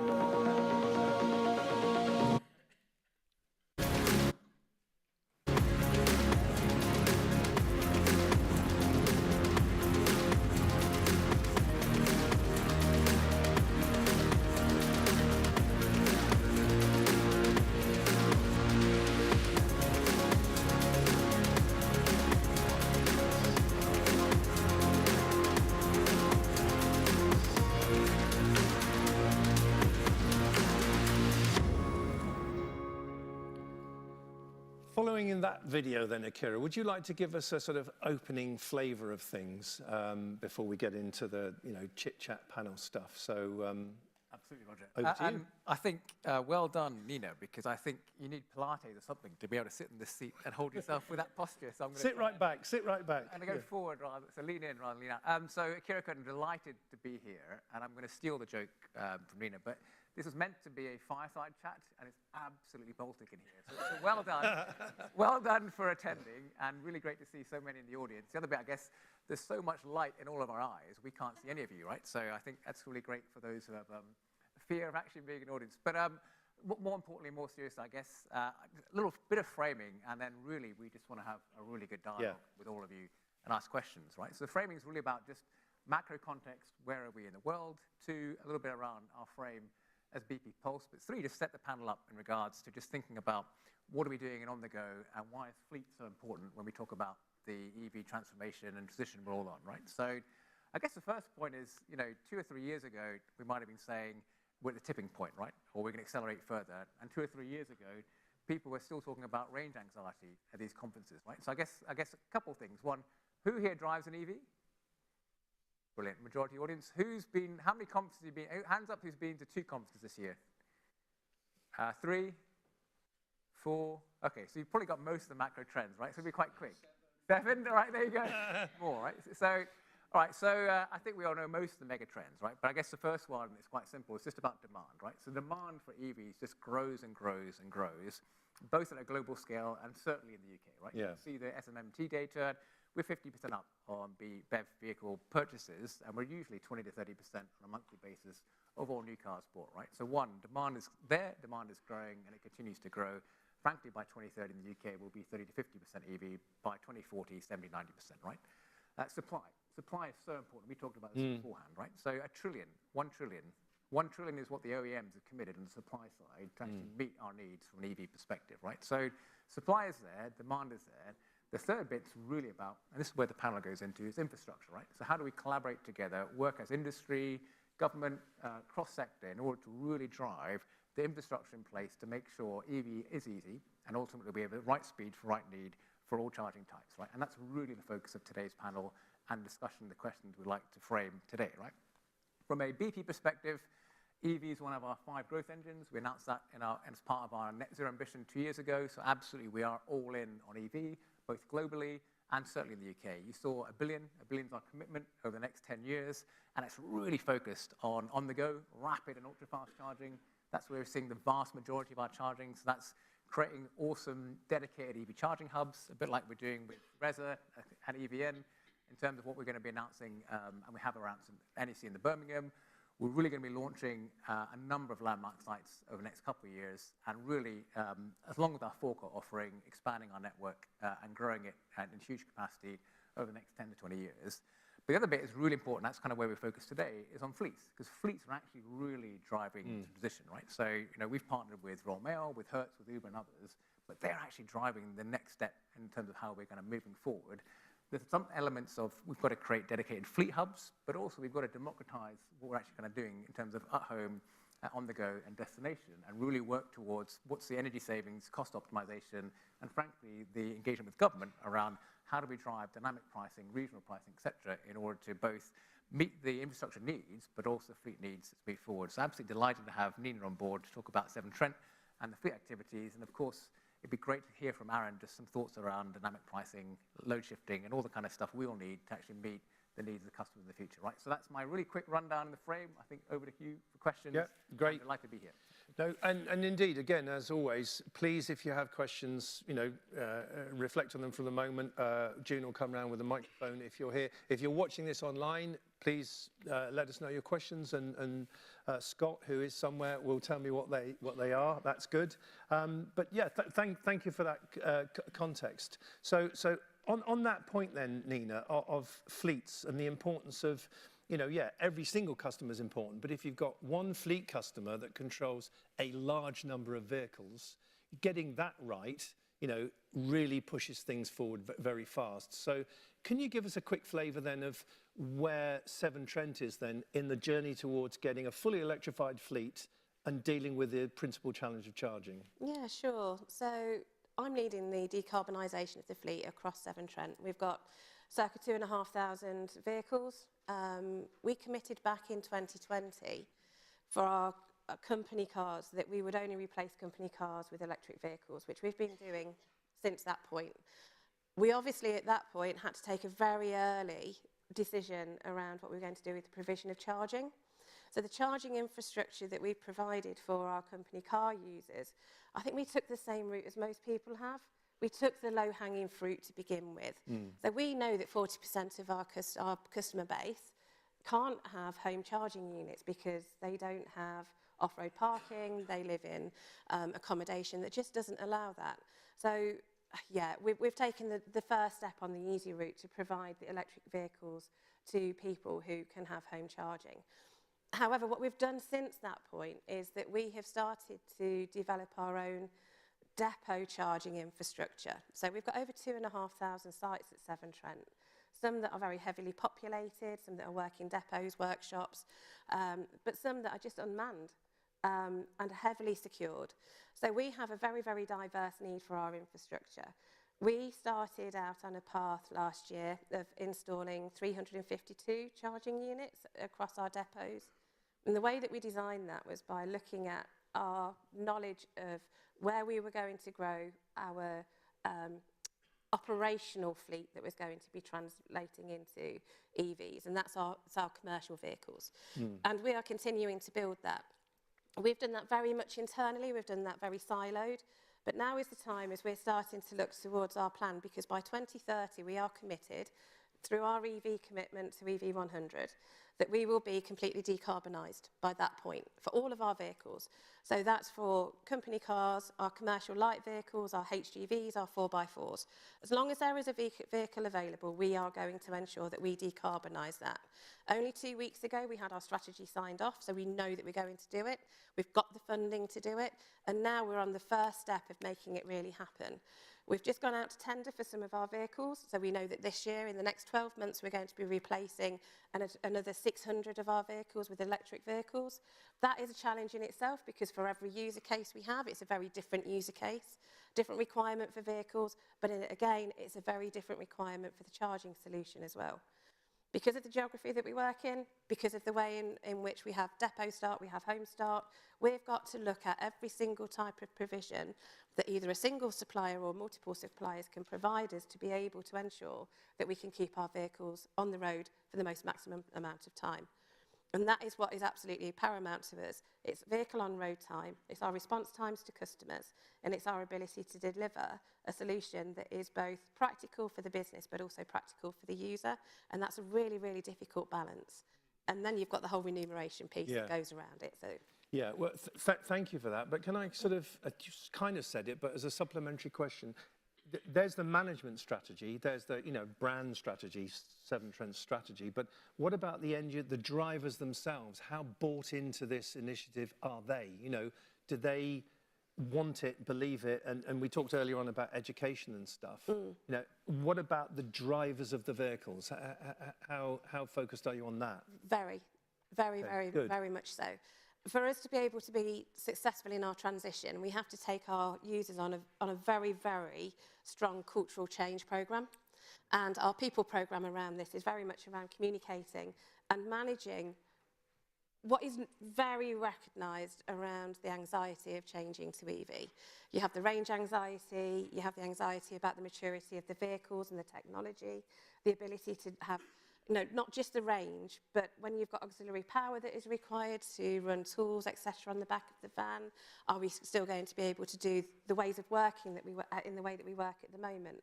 There is a lot of anxiety, and the way that we're approaching that is by ensuring that we have user groups. So we have engaged with every single part of our business to ensure that they have a voice at the table, so that when we're designing the solution isn't designed to them, it's designed with them. That's really good to hear. That honestly, I think that's pretty pivotal. Aaron, I'm really pleased that what used to be known as OLEV, the Office of Low Emission Vehicles, is now the Office of Zero Emission Vehicles. That's definitely a good move forward. But you're Deputy Head of Energy and Infrastructure. It's a DFT Department of Transport. So ultimately, the Prime Minister is your boss. But let me ask you this question. I don't want to get you into any trouble, but if you were the Prime Minister, how would you make EV charging a reality? If, like, you're now in number 10, I mean, it can happen, because look, a few people have had it this year. It could be you, Aaron. What would you do? Well, I think it's worth reflecting on what we have done over the course of the last year, not least in March. So producing the EV infrastructure strategy, where we set out a sort of very clear vision for what was required. So the broad number of charge points that we need to achieve by 2030, sort of consumer experience that we need to get to in terms of reliability, ease of payment, data sharing, so we know that the charge points are working. A big capital commitment to EV infrastructure, so the local EV infrastructure fund, which is something I'm particularly responsible for, to make sure that the third of people without access to off-street driving actually will have access to charging infrastructure on their streets or in the nearby local car parks, etc. A commitment to the strategic road network, so 950 million of capital funding allotted to ensuring that across our motorway service areas that we have charging infrastructure, and the sort of the massive increase that we need over the course of the next decade. Something like a tenfold increase in 8 years. It's enormous. And what I think underpins this, coming back to your question more than anything perhaps, is that the commitment to the phase out in 2030 and the legislative means to get it. So the ZEV mandate coming in 2024, which the government will be setting out its sort of trajectory for that uptake of vehicles over that period, is probably the most important aspect. So that the area of certainty, I think, giving some level of market certainty is really key to planning that infrastructure. And I think in the past, we've talked about in the sidelines of the conference, the sort of the margins of certainty are increasing, right?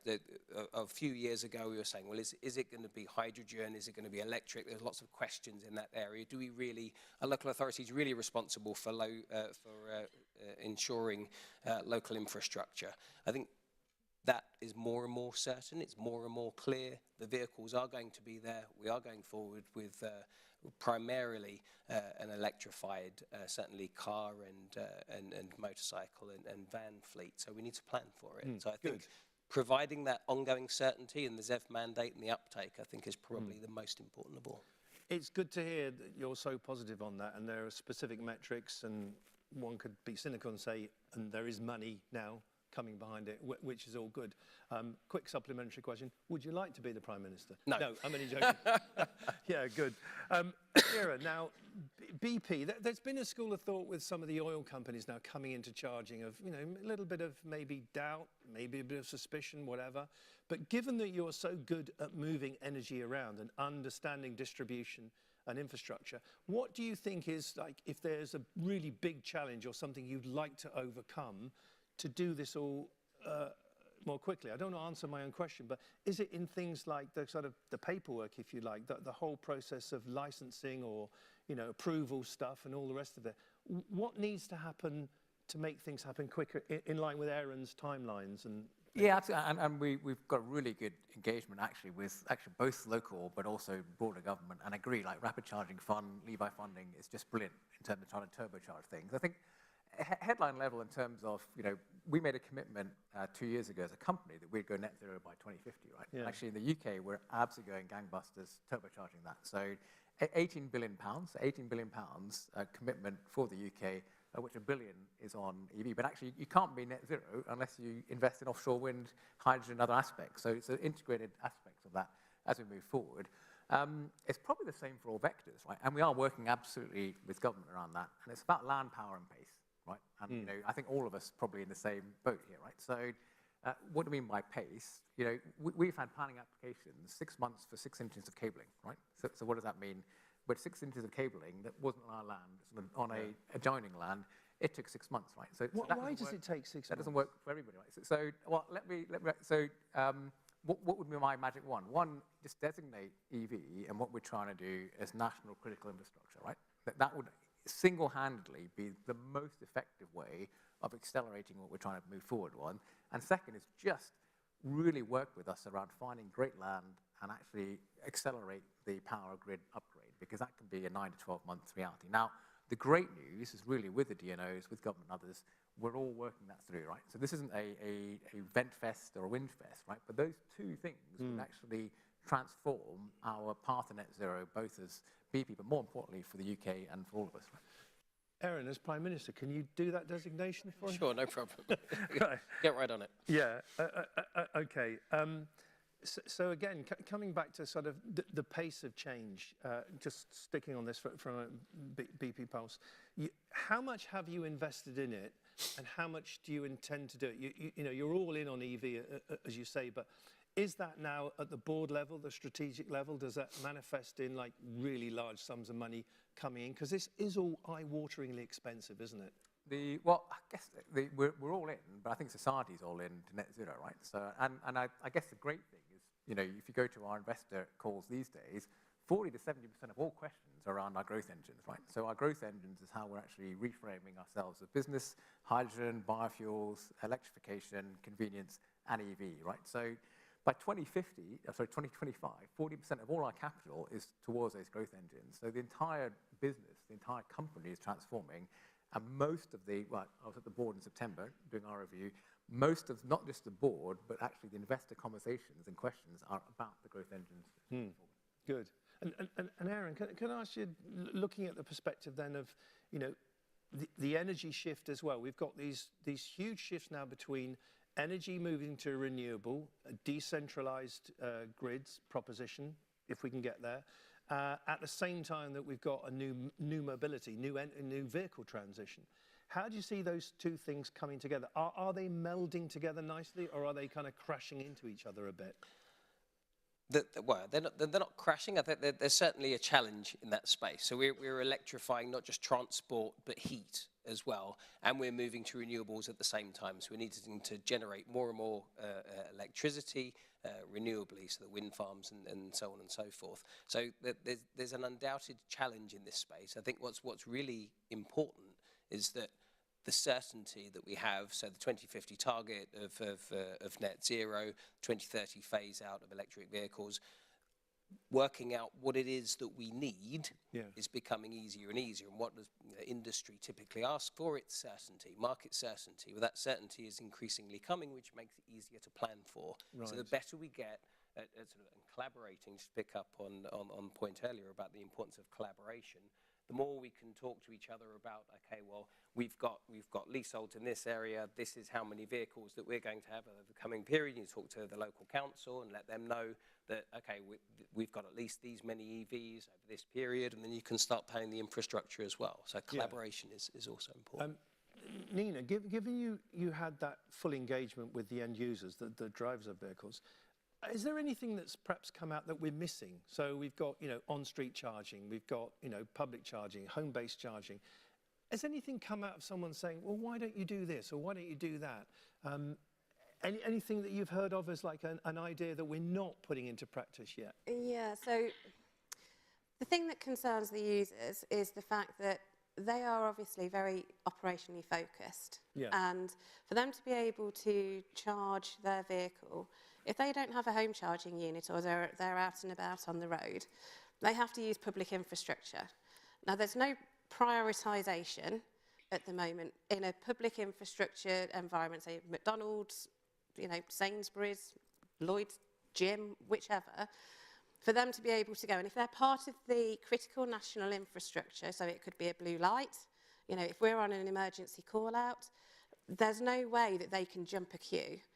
No. They also then have to sit and wait in a car park somewhere. Brand damage comes to mind straight away because you see a queue of 7 Trent vans outside McDonald's at a lunchtime. Yeah. Well, that's not going to go down very well in the Daily Mail, is it? I mean, let's be honest.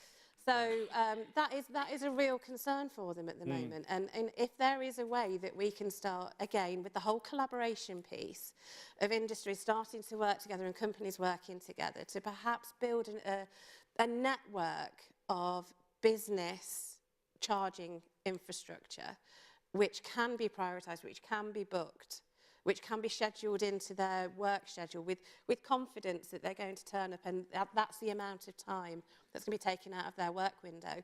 That would be a massive, massive move forward. I like that a lot. I'm looking at the time and I'm definitely, as I promised, questions from the audience. Have we got anybody here who would like to ask a question? We have a mic. I think we have, at the back there, actually, June, I think. Oh, one over there, that's good. And then Scott, oh, Scott, you're over there, yeah, good. Okay. You getting your steps in today, June? Yeah, fire away. Hello there. So this is actually a really great point to my question, actually. And I've heard a lot around growth of chargers and expansion, but I think a big issue that we found is customers have an issue around reliability. Right, so what I would like to actually hear more of, actually, if possible, is what is the plan around reliability before we install more chargers? How can we give customers confidence that the next charger they're going to is going to be reliable, is going to meet their needs, and subsequently is going to support their plans they've made for that journey? Because it's all good and well having 1 million, but if the one isn't working for the end user, we've got a problem still. Thank you. I think that's one for you, Akira. I mean, safe, reliable, fast, convenient charging is absolutely what every customer tells us around, doesn't matter where you go, right? So absolutely critical. Are we there yet as an industry? No, right? So I think there's been a lot of focus on that, and it does need to improve. Destination has to be 99 to 100% reliability and uptime. So, I can certainly talk for Pulse. We've actually ripped and replaced over 1,500 aspects of our hardware in the last 18 months because, frankly, we weren't there from an uptime and reliability piece either, right? So directionally, for all UFCs, rapid charging, we've got to be hitting 99, 100% by end of next year as an industry, right? So super amounts of investment are going in there. There have been generally some constraints in the last couple of years, hardware, components, frankly, Ukraine, COVID crisis, but there's no excuse really, right? The hardware's there. If we can install it and replace, the industry needs to move forward, and we will. Yeah. No, good question. I think a question over in the middle here, June, as well. Yeah, gentleman down there. Thank you. Yep. Something that's part of the consumer experience, so the government have consulted on a range of consumer experience issues, and reliability is one of them. So we'll be regulating for a 99% reliability from next year. Oh, there you go then. Right, yeah, big stick. So yep. I'm Dave Meek from Intertech. I've got a question about heavy-duty truck charging infrastructure.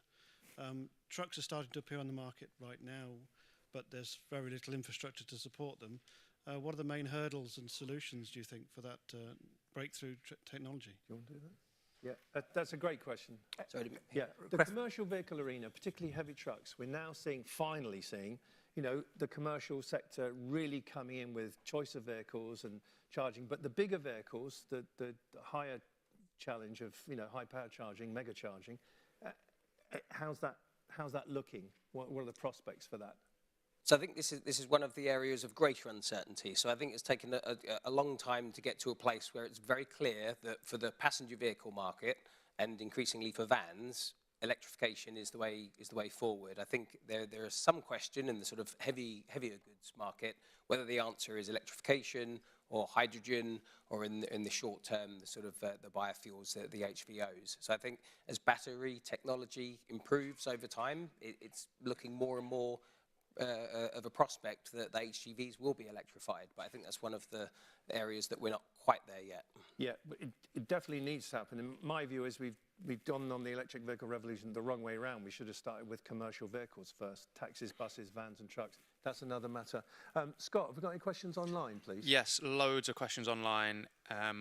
Some that I definitely can't ask, but we'll come to a more specific one. Go on, Scott. One on EV fleet. So if all existing petrol pumps were 350 kilowatt chargers, would it be possible to cover a 100% EV fleet? So I guess it'd be good for Nina to give some reference to fleet managing, and then maybe Akira too. From a volumetrics point of view, I will defer to the expert here. If we were able to put the charging points in every single petrol station that we have at the moment, can you imagine the fantastic network that we would have? We're able at the moment to sustain all of our travel with the network that already exists.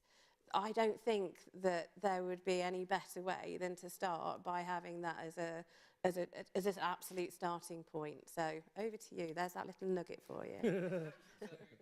I guess there's something about right speed for my need, but also what do customers really want, right? Yeah. And frankly, you know, at home, on-the-go destination is what customers want. So I certainly charge at home. I charge, frankly, on-the-go and at destination, and when I drive my EV. There's a reality in terms of network size. There's about 8,000 petrol stations in the entire UK, right? Is that enough to meet the demand of everyone on EV? No, actually, frankly, not if you look at the overall network and size we need to be, right? So broadly, about 30% of on-the-go charging in the future, you know, 10, 20 years, will absolutely be on forecourt. So we need more than that. We need EV charging hubs, we need fleet hubs, we need offer charging at home, and frankly, we need charging at destination like we announced with M&S. So yeah. Absolutely, but that's not enough. Right? Yeah, you've got a few more, so yeah, we'll pick one more, then there's a couple more in the room as well. Yep. So let's go for one about onshore wind. So will the freeing up of onshore wind planning aid the high-powered charger rollout? No pressure, just wind. So that's more in the BEIS sector than the DFT. I mean, all renewable energy is going to help with the electrification. Yeah, I mean, we're expanding massively on the renewable energy side, and we need to. Okay, we've got a question. Where's Jean? Yeah. Okay, got a question. Oh, okay, one over there, then we'll come over here. Good morning. My name is Cecile from ChargeTrip. I think over the last few days, we heard it quite a couple of times that the same topics are coming back. I'm actually wondering what will be your big topics for 2023? Quick question, a quick answer to that, please, if you can. Just a quick one. Big opportunity for 2023? Yep. To be honest with you, interim fuels as well as the electric, and looking to optimise the decarbonisation of HGVs, utilising HVO at the moment. I know it's not EV, but that is, you know, we've all got to take interim steps. Erin, a quick one? I think it's a local charging infrastructure. So we're launching our local charging infrastructure scheme next year. So there's going to be a massive expansion in that area, which is really exciting. Okay. Yeah, we're going to move from physical to digital. Right? We talk a lot about uptime, reliability, physical, hardware, LAN, etc. Next year and coming years, it's all going to be about digital. How do you optimize load management, energy management, smart link in, stop blackouts, and digital will be the topic for the next 2 years. Very good. And then we've got Mike Potter just up there, please. I recognise you, even with the glaring lights, Mike. Hope you're impressed. It's very good. I thought you should have some sunglasses, you guys, for this. So I've got a question about vans, particularly light commercial vans. It's a real challenge for SMEs particularly.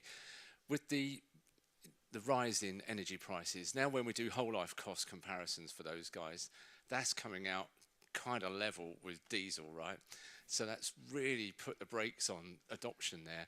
I don't know if there's anything in policy or any ideas around how we try to get that part of the OPEX to work for those people, because I think 30%, there's only 30% of people that are off-street parking. Even the guys that have it don't want to park their van on their drive because they very often want to put their car on there for low insurance. So just how do we get to that so that we can get a way of making that work? Erin, got any thoughts on that? Any creative accounting that you can deliver? Well, there's ongoing support in terms of grants for vans. I think making sure that there's sufficient charging infrastructure, and I know we saw Catherine from BVRLA earlier, making sure that we've got charging infrastructure that's suitable for vans as well is really important. But it's when, I mean, the cost of living crisis is a challenge for all of us, and electricity prices going up, obviously. I think the build maybe just, I think we've got to move from, again, one-off transactions to sort of 5 or 10 year frames, and frankly move maybe to software as a service or charging as a service. So certainly, I mean, from my perspective, or BP's, we'd be happy to invest in a fleet if we can actually try and create a longer term relationship with a fleet or van provider. And if we go for 5 or 10 year periods, then the actual price of energy may shift as well. We've got time for one more question, and I recognise someone else. Sarah, so Sarah, your question. Hi everyone, Sarah Sloman from Paythrough. So I'm the director of Future Fleet there, and constantly hear that Fleet have got a really hard time. So grateful that you're doing the on-the-go network expansion. What about VAT receipts, though? We need a swathe of better apps and better reconciliation. What's on the horizon for that? Well, I love that they point at you. You really don't want to answer this question. But do you have, BP Pulse have a way of downloading VAT receipts for drivers who use your on-the-go network? Well, we're trialling with 2 big fleet providers 2 things. One is actually, can we do fleet at home billing and actually do it in a way that's seamless for our client to enable us to invoice and submit that for our partners at the home, but frankly also on the go and in their own depot. So they're trials at the moment. We'd like to integrate that into our digital platform in the midterm, but absolutely required, right? And again, I guess the wider questions, we've got to be able to provide the at-home, on-the-go depot in a seamless way under one system and have the invoice billing all in the same place. Yeah. Note to self, by the way, have some water on for the speakers on the stage. Yeah. Oops, sorry about that. Thank you, Sarah. Thank you for all of your questions. I know we haven't got to all of the ones online. I'm sure we can get back to people with things on that. So I apologise if you're watching online and thinking, why didn't you ask my question? We had so many in the audience here as well. Panel, thank you very much. I know Nina's popped off for the moment, but she'll be back, I'm sure. Thank you for answering the questions. I'm sure you've got time for people afterwards. So. After this, that would be good. But for now, if you'd like to give the panel, two-thirds of my panel applause. Thank you. Thank you. Yeah, cheers. We now have Fiona Howarth, who is CEO of Octopus EV. So if you're not familiar with Octopus, you're about to become a bit more familiar with them. And in fact, they seem to be taking over the world because, correct if I'm wrong, you now own Bulb Energy, is that correct? There is movements in that direction. Yes, that's what I thought. So anyway, big round of applause, please, for Fiona Howarth. There you go. All yours, Fiona. Thank you. I made some notes around what I was going to say, and then I looked around the room, and we've got such an amazing room of really smart and brilliant people that are leading the charge. Sorry, it was bad. That I thought I just spoke to Aid, we might change the model slightly in that I might give a talk for a few minutes, but then I thought I might open up to questions, and we could just have a bit of a discussion as well. So I thought maybe what I'd do is I will share with you some of my thoughts and my experiences and what I'm seeing, and some of the challenges as well that I see for the industry in the next few years. But I tell you what, overall, I am so optimistic. I am so hugely excited to be part of this industry, and I think that what's going on at the moment is just one of the most exciting times that we will see in the auto sector. It's the biggest transition that we've seen for 100 years, and we are so lucky to be part of it, and what an opportunity we have ahead. There's also some challenges, right? So the climate crisis is here. We're already seeing these like radical changes in temperature. We're going through one right now. We went through different ones in the summer. And actually, we're probably the lucky people because other people are already losing their homes. And it's really serious. And if you take the Paris Agreement that looked to limit climate change, temperature rises by 1.5 degrees, that requires us actually not just to go net zero by 2050, but reduce our emissions by about 45% by 2030. If we take that in the car sector, for example, by the way, that's about, the cars last, about 15 years, say? We kind of need to stop selling and buying internal combustion engine cars like now. The COP last year, by the way, for those of you that don't know Octopus, I should have started in there, but Octopus Energy Group do various things like supplying renewable energy to over 3 million homes in the UK. We have about £5 billion worth of solar and wind assets. We install charge points, heat pumps, solar panels, and my business that make it as easy as possible for people to switch to EVs. But as we look at the climate crisis, and I look at the challenge that we're facing, the group CEO of Octopus Energy, sometimes I turn up to him and I'm like, Greg, I'm going to launch this thing in like 6 months' time. And he's like, do it in 3 weeks. And you're like, I can't do it in 3 weeks because of A, B, and C. And I'm like, he's like, well, go and solve A, B, and C. That's what you need to go solve. So what happens if, like, the ban on ICE vehicles, which is currently 2030, what if it's 2023? Do a Greg right now and be like, but we can't do it because of A, B, and C. Let's solve A, B, and C. Let's make this happen and let's make this transition go as quickly as possible. So in addition to helping the climate crisis, by the way, transport is what? A third of the UK carbon emissions, so it's an amazing space to tackle. But as well as it being an amazing opportunity from a carbon perspective, it's also an amazing opportunity from an air pollution perspective. I think we all know that, but we don't always talk about it. But real time, it's like, 40,000 deaths a year in the UK, which is attributed to air pollution. 40,000 deaths a year in the UK, that's 100 a day. That's over 100 a day. That's already 50 people today that have died from air pollution. Like, that's major. If you think about what we did in the pandemic to save lives, the extent that we went to, why are we not taking it more seriously when it's air pollution?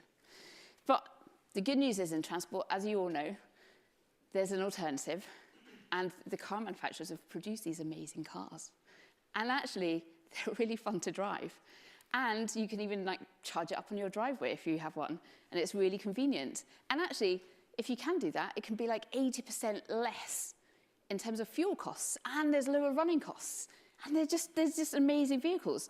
I'm looking at Mike, by the way, because when I got into this about 5 years ago, Michael remembered there was like 5 cars that might have gone over 100 miles.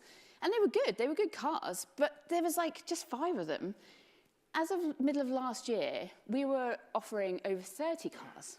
And that's just jumped up again. And we're like inching close to the 100 mark, right? This is an amazing spread of electric vehicles that we can buy and drive today.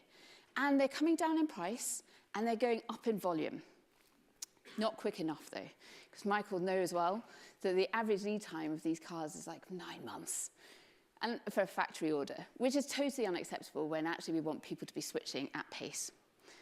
But the cars are great, and we have this amazing opportunity to make great positive impact.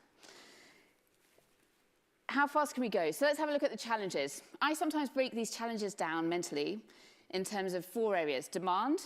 Do customers want them? Do fleets want them? Secondly, charging and energy. I said charging and energy. They're kind of linked, actually, right? So the third one is around the car manufacturers. The car manufacturers actually want to make them. And I think that's changed quite significantly in the last few years. And then the batteries and supply chain. So as I've just mentioned, the lead time is really, really long on these vehicles. And partly that was initially driven by chips and the COVID crisis. But as we look forward, as we start to resolve some of those challenges, what other challenges might we face in the next few years? So as we think about demand, by the way, demand is skyrocketing. these cars are great. People are realizing that. They're seeing charge points popping up on their streets. They're seeing their mates drive them. They like them. They're raving about them. Demand is strong, but there is also people starting to drop off the fence. So we did some research last year, and there are a lot of people sitting on the fence. They couldn't decide whether they'd want an EV or not. We did the same research this year, and actually a lot more people saying yes, they want an EV, but we're also starting to see people saying no. And they've seen stuff in the press, and they've seen stuff on TV about supply chains not being as they should, and also around charging and the cost of charging. And people are finding little niche areas to pick at, even though it might not be true. And it's just casting doubt. It's casting uncertainty and doubt, and that is a challenge. And so I put it to us as an industry that we all have a role to play in ensuring that we get correct information out there. And I know there are so many people in this room that are so good at articulating it, and I wonder how we get it out, not just in the industry, not just in the ecosystem, but we work more broadly with partners outside of the ecosystem to spread it into more mainstream news. So that's number one. In addition to demand, as well as the cars being great, charging is rolling out at pace, amazing work, and it's getting better and more reliable. Love GridServe. There are also, by the way, and many other partners. We don't really partner with GridServe, but there are loads of other partners that are doing amazing things too. The amazing win as well, though, recently on the buying side. So if you think about the demand, what puts people off? Cost, number of charge points, range. In terms of cost, the win recently on the benefit in kind rate has been fantastic. Okay, I think that has accelerated the attractiveness of EVs through businesses, through salary sacrifice for another few years to come. And I know BVRLA and a number of other fleet providers campaigned hard for that. And I think they did a brilliant job of making it very clear how it's critical for EVs and making EVs more affordable for the broader public. Okay, so that's demand. Charging, amazing rollout. I would ask that we don't always just focus on rapid charging. I think there's a lot of people focused in that area, but the majority of people are not going to consistently rapid charge. People optimize for lower cost. I think we all remember probably driving a petrol diesel car and you'd know exactly where the cheapest pump was. I used to know it with pennies, right? And I would detour, or I would make sure that I topped up when I went past the cheap one. People will do that for charging too, and the lower cost charging is unlikely to be the rapid charging. There is a place for rapid charging. Convenience, pace, longer journeys, absolutely. But actually, for the most part, people will detour for this slower, lower cost charging. So let's not lose sight of that. And actually, that's an amazing area for innovation and opportunity. The second thing is we need to make it smart. So not only are we decarbonising the transport sector, but we've also got a role to play in decarbonising the energy sector. I love it. Right now, this is a great opportunity as you think about the cold, still patch we're having right now. And actually, as we have lots of wind, there's not a lot of wind right now, but we've got batteries. We've got batteries on driveways. We've got batteries in car parks. The average car battery can support a UK home for about 5 days. So actually, this is an amazing kind of combination of the rise of wind and renewables with the rise of storage and energy assets on our driveways. So there's a great opportunity there, but we need to make sure we put smart charging in at the same time so that we make that possible and feasible. I'm happy to talk more about vehicle to grid if that's of interest, by the way. Many of you will know that we've done a big vehicle to grid project. Third bit is around car manufacturers. Look, I think car manufacturers are there. I think the writing's on the wall. I think many of them are now working very hard to make that change. But in addition to that, I think there's some really exciting brands that are coming to the UK. And I think that's going to shake things up quite a lot as well, not just the UK, but more broadly. I had the pleasure of driving a Genesis recently, which was a very enjoyable car. I got to borrow that for a few days. And that's just one of a number of different brands that are arriving, which is super exciting. I think what's more challenging in that space, though, is the batteries and supply chain. And I think there's two different questions that we sometimes conflate in the UK. One is, how do we make the UK attractive for manufacturers to get the cars here and to be an attractive place to sell the vehicles? Secondly, how do we make it an attractive place to build them and to make them here? And sometimes I think we're conflating it because we're saying, hey, let's not make the ZEV mandate too strong because we might lose jobs. These are two different questions. Two different questions. How do we make this an attractive place for the car manufacturers to bring their vehicles at pace versus how do we make it attractive for jobs and for creating the future auto sector in the UK. Both, I think, are super exciting, but let's not conflate them and get them confused. In my view, I think we should go early. I think we should push hard. We've already got a great ecosystem. It's picking up. I think things like the ZEV mandate and being ambitious on the ZEV mandate is really important and a great step forward in terms of making it an attractive place to be. And then we should be focusing on making it attractive for those battery manufacturers and thinking about that supply chain for years to come. I'll leave you a final thought on the supply chain, which is like, what's that next chip, the microchip shortage? At COP, I spent a lot of time speaking to people about this. And the IEA presented to us to say basically we're going to have a shortage of raw materials, nickel, cobalt, copper, a bunch of them. Roger's chipping in down here. But there's going to be a lot of them. And I shared that with a bunch of people, and I was like, do you agree with this? Experts. And they're like, actually, I think there's a lot of innovation coming in nickel and lithium and things. But people got stuck on copper. That was the one that was interesting. People got stuck on copper. It's very difficult to replace. And it's also needed for a lot of the energy transition that's happening outside of EVs as well. And actually, if you start to look now, the president of Zambia, I think, is now describing copper as the new gold and these kind of constraints that we're going to see there. So actually, although we're kind of going down the chain a bit in terms of solving some of these bottlenecks, let's not lose sight of the future and how do we start to think about even optimizing, we're in a constrained market, because we probably will have a constrained market, how do we optimize those assets? So whether that's better car sharing or other sharing of in other ways, how do we start to think about the optimization of those assets that we might have in a world where we might continue to have constrained supply? So there you go, loads of thoughts for you. Would you like to open up to questions? Yeah, we've got... Or we might not have time. 3 minutes past the time already. Oh, no. We've got a question in the room. Let's do a question. Any questions? There isn't any questions. Oh, well. No. Well, it's lunchtime, so I guess people are hungry. Thank you very much.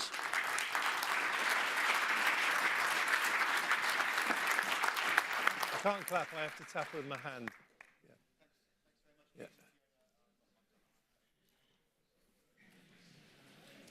Thanks very much indeed to Fiona. The great thing about working on the EV Summit is I get to meet some of my true EV heroes, including Fiona, including Roger. Thanks very much indeed to Fiona for that inspiring keynote. The great thing about the EV Summit is that you don't have to imagine the future. You've got people designing the future, telling you what it's going to be. The very near future, over lunch, there's a super important lunchtime session on engaging with local authorities in the Founders Room, which is the far side of the partner pavilion. So if you're interested in understanding how to work with local authorities, there's a super insightful and important event happening in a few short minutes. So please do head over to that. Thank you very much for this morning's sessions. Thanks so much to Roger for his superb communications of this morning's sessions, and look forward to returning at 2:15 with our next keynote, which is with David Brown, the UK CEO of Smart Europe. As Fiona said, there are some amazing new vehicles coming onto UK roads, and the Smart one is outside the EV Summit, and we'll hear all about it from David shortly after lunch. Thank you very much indeed.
everyone, and welcome back to the EV Summit here at University of Oxford Said Business School.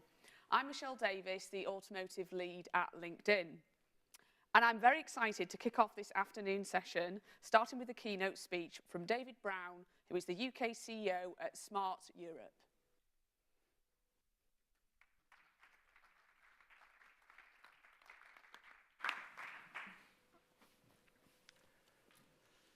Thanks, Michelle, and welcome back, everybody. So I wanted to just talk a little bit today about some of the challenges that are facing the auto industry at the moment, how we as Smart have reacted to that, and try and tie that back in then to some learnings for the e-mobility industry as a whole. I think it's been quite interesting over the last few days, actually, just looking at some of the other speeches in there and seeing a lot of common themes come through. So hopefully as I go through this, you'll see some similarities and links back to the other discussions. Yes, thank you to Aid and all the team at the EV Summit. Really pleased to be able to share some of our story with you today. Okay, a question first, and this is really around the level of challenges that we see in the industry, and by the way, the opportunities that gives us in terms of the ability to change things. Just a question for you to sort of bear in mind as I go through this, is to what extent should we change everything? Because I've had various discussions with people about quite how much we're changing from a Smart point of view, and sometimes it feels like we're literally changing everything. Let me just start, first of all, with a bit of history on the Smart brand. We've come a long way in a short period of time, but always had quite a sustainable history. And I'm not quite sure, how aware people are of that. But we were born in 1998, and a lot of you will be familiar with the car at the bottom there, what became known as the Smart 4.2, the kind of archetypical city car, archetypical Smart, really was the answer to the challenges of urban mobility. And trying to address that in a fuel-efficient, space-efficient, sustainable way. So we've always really been born out of that. Less well known, I guess, is our journey to being an electric manufacturer.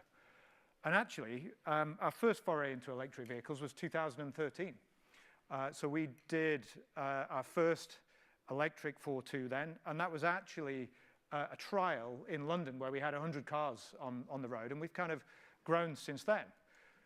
And then in 2019, we switched to being EV only. Now, I always say this is one of the best kept secrets in the auto industry, actually, that we're the first established OEM to make that change. It's quite a significant change to do. And yes, we're not one of the biggest automakers, maybe that's a little bit easier, but it's difficult nonetheless to make that transition across from an ICE world fully into an EV world. So we're the first one to actually not just talk about it, but deliver it. We're excited about the next phase of that. But I just want to talk a little bit about the challenges that are facing the auto industry and also a bit of background here. And that transition to EV is obviously one of the biggest challenges that any auto manufacturer faces. And it's a big, significant one. Now, of course, that's not the only thing that we've got going on at the moment. So we've got all sorts of other challenges in the industry in terms of how we go to market, so the sales models that we're using, but also the cost and complexity challenges that we've got out there. And that's before we even get on to shared mobility, autonomy, all of those challenges. So I'm not going to try and cover all of those today, but what I wanted to do was just talk about, from a Smart point of view, how we've been trying to tackle some of those. So to put it into context from our side, and back to the kind of change everything theme, the first bit is we've got a new organization. So we have a new joint venture between Mercedes and Geely. So we're bringing the very best of Mercedes design and the kind of investment they've done in Smart as a brand, and partnering that with Geely, where we've got access to the very latest EV technology and the opportunity to build on a fantastic architecture, the SEA platform. So it gives us a great kind of opportunity to build, to move into new products. You'll see the first of those outside, Smart #1.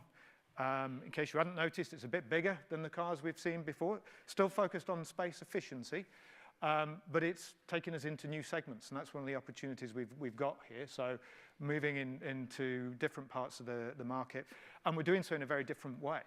So we've got a direct-to-customer model. We're looking at an agency approach with our retailers in terms of how we implement that as well. And it's really trying to make sure that this is the best possible purchase journey, ownership experience for the customer, particularly as we transition across to EVs. Okay, what I really wanted to talk about then was how do you navigate the impact for customers? Because all of this change that's going on, it's difficult, isn't it? It's challenging for customers. It's unsettling for customers. So how do you find your way through that? And I just wanted to call out some of the principles that we've been applying from a smart point of view. So the first one for me is, we've got to be transparent. And we've tried to do that in a number of ways. The best example probably is around our pricing model.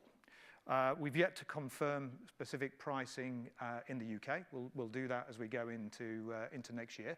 But one thing I can say is that we'll have a really strong value for money proposition versus what you would regard our facing competitors. So we'll have a great standard spec. We'll have a good price on the car. So it will look a very strong position. The reason we're doing that, though, is there'll be no negotiation on the price. It's a fixed price. And to some extent, it feels a little bit like, stand aside the current supply issues in the industry, we're taking out a little bit of an inefficiency in the process there, that actually you come in with an overstated price, that as a customer then you're negotiating on that price to get to a lower transaction price, which only undermines your residual values anyway, and it's not a very pleasant experience in terms of that negotiation. So we'd really rather be transparent about how we approach things. Convenience is always king, if you like, regardless of how much change is going on, make things as easy as possible for customers. So our focus is how do we make that whole buying experience easy and simple. We talked yesterday about as easy as buying a coffee. Funnily enough, our central e-commerce team were talking about as easy to buy as a pizza. So we have a very simple digital journey to buy the car, but also in terms of solutions around that. So want to get a home wall box? Yeah, you can get that as part of the checkout process. How we manage journey charging and so on with a simple aggregator card, keeping it all nice and simple for the customer. One of the key drivers of that convenience is the simplicity around that as well. So we're trying to keep things really simple. Choice is good, and I've driven a lot of complexity into products in the past, but actually what I've realized more recently is actually too much choice is not always a good thing. It leads to decision fatigue for customers, too many choices in there. How can you guide me through that? And it's actually very difficult for manufacturers to really then manage that level of complexity. So that's almost the full level of our complexity, actually. We're going to have a very simple product lineup, no real options to choose from other than your color and trim. So when we talked about complexity of coffee purchase yesterday, our total complexity is less than if you went into Starbucks to go get a coffee. So I'll guarantee you that much, keeping it really simple for the customer. And then on this section, the last key point from our side is really about combining the very best of digital and physical. So yes, we will have through that digital process the ability to transact completely online. And for a lot of customers, that's fine. They're happy to do that. But what we're conscious of, there's a lot of customers that in these uncertain times, they need a helping hand. So we'll have a customer call center that can back up that digital journey. But more importantly, we've got an established network of retailers out there. And we really want to use that network to help reassure customers as we go through this journey. And that's so important to be able to do that as we go through this phase. And actually, as we're doing that, with that fixed price model that we've got, we're taking away some of those difficult discussions that you tend to have in a retailer where you're negotiating on the price, and we can shift that discussion to one that's more about advice and reassurance and education as we go through this process. So really important for us to combine those two, and quite often I'll refer to the best of both worlds in terms of how we approach it. And the beauty of it is, by the way, you don't have to decide I'm going down one and, or the other. You can flip between those two whenever or as often as you want. Okay, so I think really, the key points to draw out of that in terms of how we navigate that customer impact, being able to reassure the customers, give them the confidence in terms of what they're buying into, and really engaging with them on that physical environment. And if I bring that out to kind of, oh, sorry, there's one other point I wanted to raise in there, actually, is that all sounds quite serious in terms of how we're approaching it. But the other bit to remember is we've got to stay true to brand values when we do this, so it reassures people that there's a degree of consistency there. And one of the points we're conscious of is from a smart point of view, we've always been a little bit different in terms of how we've approached this, so you can also have some fun in there as well. So it's really important for us to try and remind people that this is ultimately an enjoyable purchase, and you can have some fun as you do this. So that's the Brabus model, outrageous acceleration, 3.9 seconds, kind of 0 to 62 times. It won't be our best-selling model, but we can generate a lot of attention from that and open that dialogue with people and start to get them educated about EVs and excited about it. It's still going to be a fun purchase when you do it. If we look at some of the broader learnings then, I think, for the e-mobility industry as a whole. Yes, we've seen a lot of early adopters that have been keen to understand more about what's happening. But as we come more into the mainstream, I think, if anything, we've probably got more education to do because there's less willingness for people to go out and learn that themselves. So it's really important for us to make sure that we're educating the customer. We're all, in this room, we're all used to the language of e-mobility. We've still got to do a lot of work in terms of educating people. We've got to make it as convenient as possible. We had the discussion yesterday about coffee and saying, well, actually, let's not forget that can be quite difficult sometimes. Let's keep focused on how do we make that as convenient as possible. How do we create an experience around this? So Aid will know from experiential events that that's a key way to get people to experience the car and become more comfortable with it. That's why we're focusing on that retail environment. How do we get people into there and engage with them?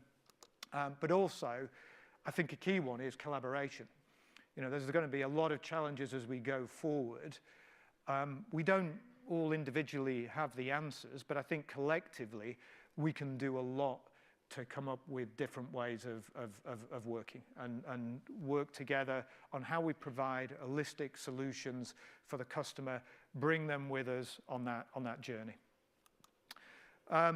So finally then, I think, there is still an opportunity in there. I talked about changing everything earlier, and yes, there is a lot of change, but, actually, I think it's beneficial if we can keep some constants in there in terms of that reassurance for customers and bringing them with us. There's some interesting challenges around this. Yes, we know the demand is there. We know people are buying EVs at the moment. One of the challenges I've got is around supply, and have we got enough of the cars? From our point of view, we're open to that collaboration. We're open to those opportunities and working with people. Yes, I don't necessarily have too many cars. We're a small company. We don't have big marketing budgets. But the one thing I can promise is we're open to discussions around how we can work together on driving that broader agenda. And one of the things we can look at is how do we supply cars? Where do we supply cars? And one of the things I'd like to look at as a criteria within that is where can we do something that helps to drive the broader change in the industry, the adoption of EVs. So whether it's working with fleets that are trying to move across to EV only, whether it's working with local authorities and helping to support with cars into there, but it's looking at those opportunities or collaboration on PR and things like that. So I think it's kind of, we've got challenges, we've got some great opportunities, we're open for business, I think we can all work collaboratively on this to make that transition across, make that an enjoyable experience for people. So that's it from me. Thank you very much.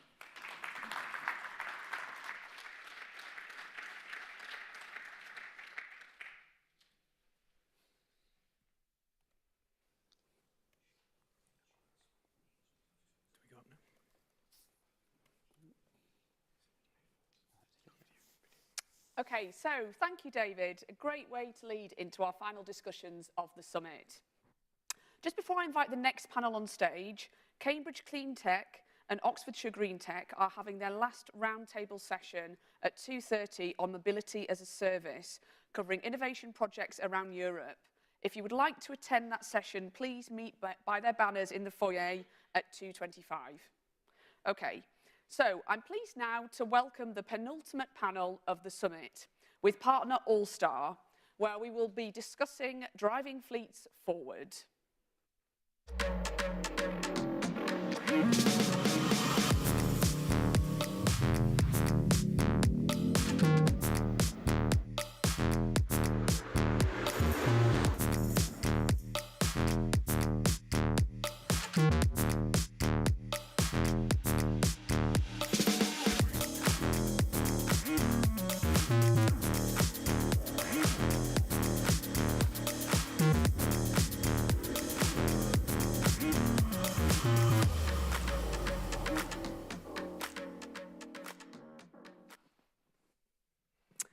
So, joining us for discussions, we have Tom Rowlands, who is Managing Director of Global EV Solutions at FleetCor.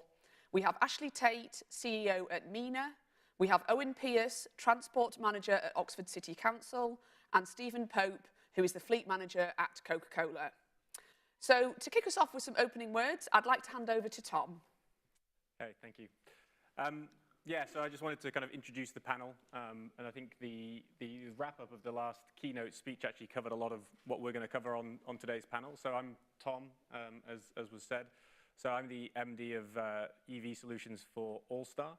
So All-Star's been serving fleets for the last kind of 40 years in the fuel segment, so we clearly have a lot of insight into fleets and their needs, and have a huge number of customers transitioning over to EV.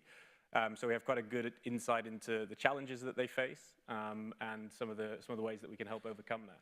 So we're hoping to discuss that with the panel today and look forward to the discussion. Thanks, Tom. So let's dive into the questions. And I'll come to you first of all, because you're here on the hook. Yeah. So let's see what we've got. So first of all, why is it important to start with drivers that are most eligible for the transition? What things should be considered when identifying these drivers? Yeah, and again, I think it was, again, touched on in the keynote speech. I think we've kind of come through that early adopter phase, which was a relatively easy phase, sadly, for fleets, because it wasn't that easy necessarily to make that transition. But I think it was really important, and it is still really important, to make sure we select eligible drivers or the most eligible drivers to get into EVs, so that we don't create barriers to entry that aren't there. So if you put someone into a electric vehicle who's in a diesel and it's not suitable to go into an electric because of the route that they take or the fact that they don't have access to home charging, and it's a difficult experience, you kind of lose the will and the goodwill of the fleet drivers, which can then create issues when you try to put others into EVs. So I think selecting those who are keen to get into an EV and keen to learn and willing to learn and go out and do some of that, test and learn and fail first is helpful, because then you create advocates within the business, not people who are kind of detractors from the transition, which I think we've seen is super important. If you have, a couple of those drivers who are saying, we can do this, we can make it work, it's not the same as it used to be, but it's doable, that's a really helpful thing for fleets. Thanks. Ashley, do you want to take a shot as well? Yeah. So I think, again, it's kind of similar to what Tom says. I mean, I remember 4 years ago when we were just thinking about starting MENA, I spoke to a fleet of vans, actually, and this guy said, yeah, we've tried EVs. We gave this one EV to an engineer in London, and it just didn't work. And it's like, that's kind of why you need to think about who you're giving these vehicles to and why you need to get them bought in. Because if you get the wrong people, if you give them to the wrong people, bad news travels fast. And the minute somebody says this doesn't work, suddenly, oh, I don't want an EV because, you know, so-and-so says it doesn't work.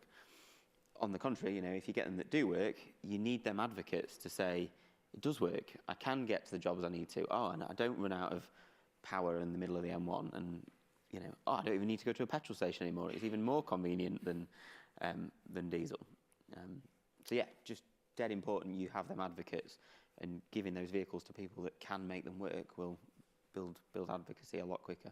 Thanks. And Owen, do you have a take on this as well? Yeah, I mean, our sort of idea was sort of two-sided. One was sort of identify the vehicles first, and then from that actually identify the drivers that were in those vehicles, do surveys with them, actually sort of find out where, you know, how they would charge, and whether they were even willing to actually sort of take that on. I mean, we've had electric vehicles for over a decade anyway, but most of those are sort of pool fleet, and we're sort of moving into the individual vehicle drivers now. So we, again, just reiterate the point, we needed advocates, we needed champions that would actually promote those vehicles. Excellent, thank you. So Stephen, I'm going to come to you with another question here. So we've got the question, how should companies engage their drivers when moving to EV or PHEV? Why is it important to have employee buy-in, and how do we educate them on new ownership? Yeah, it's a big topic as well. I think, as the guys have said, it's, you know, you're getting those advocates out there. And as humans, we're all slightly different. While an EV is one product, everyone looks at it slightly differently, and we're no different at Coke, that we've got the entire spectrum of the super keen guys that were the early adopters to the right skeptics that just don't want to get into an EV car. And it's how you engage those. And we've done it on different levels. So we've done it as a business-wide communication through sort of team meetings, business-wide communications and literature. And some people are happy to self-serve on that, go away, read up, and they're bought in. Others need a little bit more hand-holding. We've done that in team meetings, in smaller groups, even down to individual conversations. And sometimes that's just a driver coming back to you just to check, say, I've read everything you've told me, I've listened to all of the calls. Can I just check X, Y, Z? Have I got it right? And you're like, yes, you have. You've understood it. You've gone through all of the process, and you've worked it out. You are right. So it's not a one-size-fits-all. We've found it's taken through trial and error. We haven't got it right every time. Different ways to speak to different colleagues, and that will come down to different teams as well. So if they're using cars versus vans, it's a different conversation about how they use the vehicle, how they're going to charge the vehicle, where they keep the vehicle at night. There's lots in that, and everyone is slightly different. So lots of different messages in different ways around the business is what we've tried. Thanks. And Tom, also, how do you think companies should engage their drivers? Yeah, I agree with everything Steve said, and I think, again, the keynote touched on it very nicely in terms of, I think we sometimes forget that other people are not as up to speed on the EV market as we in this room and some of the people on this panel are. So it's easy to forget that people just don't know the basics of EV. So kind of getting back to the basics and getting that training in place early is important. And we as a company, as All-Star, we actually have a kind of internal engagement program ongoing for our own company, because obviously we're a big company. EV's a relatively small part of that at the moment, but growing. So we're actually educating our internal teams around electric vehicles and getting them to understand it as well, so that they can have the right conversations with our customers as well. But yeah, I think just making sure that basic training is in place, and also supporting the fleet managers as well is really important. And I know the AFP do a lot, the Association of Fleet Professionals do a lot in this space in terms of education programs for fleet managers. And I think that's a great starting point, and leveraging those kind of tools that are available to fleet managers as well as the end drivers is super important. Thanks. Ashley, any more thoughts from you on how this can be done? I think there's a lot of fleets that have done this as well. You know, there are some fleets that have got thousands of vehicles out there, and some that are struggling to get two. You know, but the fleets that have got thousands are really quite open to sharing what's worked and what's not worked for them as well. So go and reach out to those bigger fleets and ask them for help. Great. So Owen, I'm going to come to you with another question. So next question is, what does the future of EV charging infrastructure look like, and how will this impact future fleets? It's quite a large topic, really. I mean, depot charging will obviously have its place, but many depots might not have the capacity. So you've then got home charging, and again, that's definitely going to have a place, but not every employee can to home charge. So we've got to look at other sort of options. One that we're looking at for, in particular, domestic home charging is a project that ODS has actually started, the Gully project. And that's basically where you can still have a home charger, but you might not have a drive to park on. So you can actually cable the actual charge directly onto the street through a channel, which actually allows you to be able to park there. Other areas would be sort of remote hubs. So whether that's public infrastructure or privately managed infrastructure, that's going to be a sort of a key area around it as well. And then sort of future areas are probably sort of battery swapping technology would be up there. Great, that's all very insightful, thank you. Stephen, have you got any thoughts around this particular question about infrastructure? Yeah, I think we've heard it a few times actually over the last couple of days as well around sort of the reliability and usability of charging. You know, certainly from a business perspective, we're much more of a 9 to 5 business during the day, and that's certainly the hot times for charging. If you go to a charging station at kind of 4 p.m. and it's got 12 chargers, they're quite often all in use. If you go there at midnight, then you're probably going to get one. Our teams don't really work at that time of day, others do. So I think there needs to be some sort of collaboration around, you know, how you, I think someone mentioned how you maybe book times to use chargers, how you can access those reliably, knowing if you're going to plan your journeys, when you get there, one, it's in use, i.e. it's available to use, and that you can actually get a slot to then charge. I think that would massively help. Certainly companies help plan works for their colleagues. That's really great, thank you. Tom, any thoughts from you? Yeah, I think, you know, to make it work for not only fleets, but also for the grid itself, we're going to have to use a mix of all the types of charging solutions available, because if we just assume that we're going to get, you know, DC fast hubs everywhere, it's simply not going to work. It's very expensive to install, and it puts a huge strain on the grid, so that's just not going to happen in any time soon. So I think being really smart around who charges where and when is both helpful to the fleet in terms of cost, because obviously charging at home is a lot cheaper than charging constantly on DC rapid chargers, as well as the depot use case and other innovative solutions. So there's solutions out there where people will drive mobile vans to you to charge you up. So I think, you know, mixing in all of these different solutions is going to be the only realistic way that we can get to a network that's good enough, because the number of EVs getting onto the road is increasing at such a rate. I'm just not convinced that the road network alone and the DC rapid network alone will be enough to kind of serve that.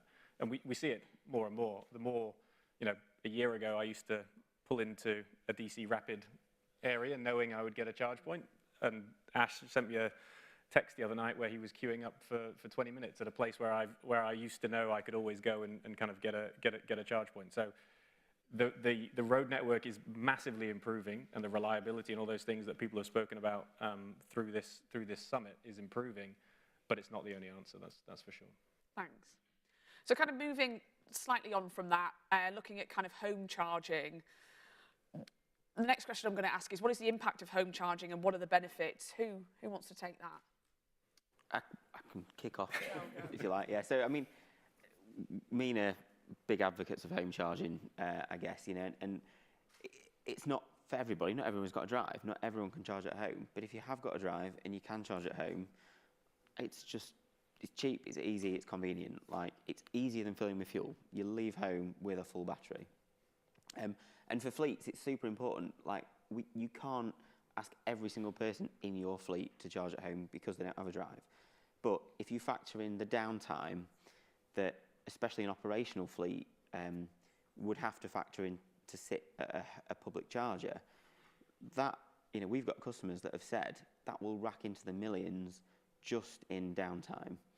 So you've got to take advantage of home, you know, and it's not the only solution. Even if you can charge at home, like I charged at home this morning, I'm going to have to charge in public to get home until maybe batteries get bigger and ranges get longer. But you know, there's always a place for public, there's always a place for home. But I think, you know, you can't discount home, especially at the minute, especially with the government bringing the price cap in as well. You know, it almost guarantees that the price of charging at home is half that of charging in public.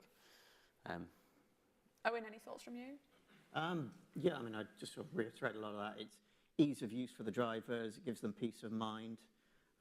It also opens up some of the potential for EVs for those that live further out. So if they're able to charge at home, it means that they've always got somewhere that they can charge and then still get to work and back. Thanks. Steve, I'm going to put this question to you first. So looking now at maintenance and timelines of that, how can we ensure that some of the current barriers are not slowing the transition, so kind of those delays? Sorry, delays in... So when it comes to maintenance timelines or delays, so maintaining EV product? Yeah, I think it's, you know, we're in sort of the perfect storm of not getting anything at the moment. In the last couple of years, we're on that sort of crest of, you know, everyone wants EVs, but we can't get them.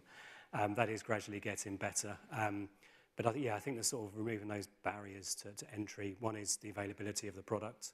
You know, there's certainly price pressures coming in from every angle, you know, whether that's from the manufacturer's side, whether it's from the home charging electric side, you know, everything around anything in the world at the moment is expensive, and certainly focused on electric vehicles is making it ever more challenging to get those into a car policy and make it an attractive car policy. We've certainly seen that in the last couple of years. Those choice of cars have been eroded, and therefore driver buy-in is eroded with that as well. Thanks. Tom, any thoughts from you on kind of the maintenance piece and how we can ensure that's a little bit more seamless? The maintenance of the vehicles themselves? So we also run an SMR maintenance repair business in Epics, which actually works with the leasing companies and the garages. So in terms of maintenance of EVs themselves, it's relatively when it actually helps the TCO model often, because the cost of maintaining EVs through the data that we see is actually a lot lower. But I think to Steve's point, in terms of parts availability and all those kind of things, that you need to factor that in, because if an EV goes off the road, it tends to go off the road for a very extended period of time because you can't actually get the parts to repair it. So, you know, even if a tire blows, you can be out for kind of 3 weeks because you just can't get the availability of the parts. And I think all of this cycles back to making sure that you make the right choices of who to get into an EV, because there is such a limited supply of the vehicles themselves. So making those right choices and making sure you're making efficient choices, and in the rest of your fleet making potentially decisions you don't want to make, that is potentially, hey, I'm going to push this particular vehicle actually into a more efficient ICE type for a period of time because we just don't have the availability of the electric vehicles, just becomes so much more important, so that we're using the electric vehicles that are available in the best way for the future. Thank you. Okay, so we're going to move on now to audience questions. So a reminder for anybody that is watching us virtually online, please do put your questions forward within the chat box, and we will look at those as well. They're being fed through to me now on the laptop, so please go ahead and do that. I think we might go first to a question in the room if anybody has one. We've got a roaming mic. Anybody got a question for the panel? Still a bit sleepy from lunch, perhaps? Oh, we've got one right at the back up there. We'll be with you in a few minutes.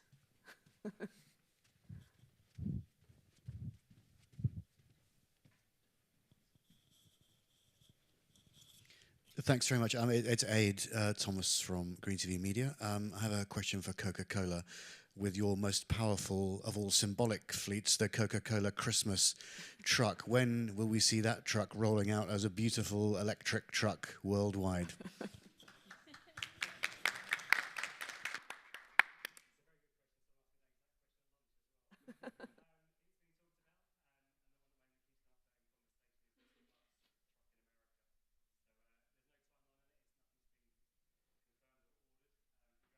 As an iconic brand and something we could put out there, I think it will be very soon, but nothing's been decided internally, I'm afraid.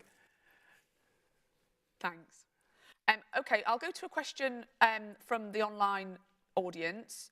So the question I've got, and we can see who wants to take it, is there a gap for collaboration with privately managed infrastructure? Who do you think should initiate this, and can councils help facilitate this? So I'll probably come to Owen on this one. There is definitely the option. I mean, councils are already working on this and working on collaborations with organisations. As you've seen from the reception, the Easy Charge, that's around Oxfordshire. So, and that is in partnership with the county and other organisations. So, yeah, it's certainly definitely an option that we're looking to work with. Fantastic. Anybody else got any thoughts on that, or shall I move? Yeah, I mean, I think it's definitely a future model that will come into play. If you look at how, and again, to go back to the fuel experience, we have a business called CFN, which effectively does that. It's cross-acceptance of different fuel merchants and different fuel networks. So it's a quite well-trodden path. And I think in terms of the hardware that's in the ground, utilization is key. So I think as long as we can get the technology and operations in place to make it work, it will definitely be important in the future. And there are companies already helping. I think we heard from them earlier, Just Park and Co-Charger and those types of companies who are helping people with private driveways who want to open that up to the public. So it's already happening, and I think it will continue to happen more. Thanks. Okay, so I am getting some more questions coming through. I think this one is actually for Steve. So is the education piece for EV fleets a responsibility of the OEM, provider, or the company? Have you any best practice on this at Coca-Cola? Yeah, I think it's sort of both, really. So we're probably the conduit. That's where the colleagues and drivers will come to first for our expertise. But we've certainly sought the support of the OEMs. You know, they've got all of the knowledge and information about their product, so they can provide that to us. Lots of them have short video clips, training materials that we can share as well. So we do very much rely on the industry to give us the information. We can then help disseminate that and put it into the framework of our internal policy, so the drivers understand how that will translate into exactly what they receive as part of their company car package. So I think there's both responsibility on both parts for that. Thanks. Okay, so Ashley, I'll come to you with a question that we've got here. So fleets have a great opportunity at pushing broader awareness and uptake of EVs. How can we make sure this is well managed and marketed so we don't scare people off with minor setbacks that might happen in reality? And I think this comes back to the first question of almost pick the low-hanging fruit first. You know, don't give an EV to a guy that can't charge at home and lives, you know, 100 miles away from a public charger, because it's going to go wrong. So you've got to manage, you know, understand who you're giving EVs to, but also manage their expectations.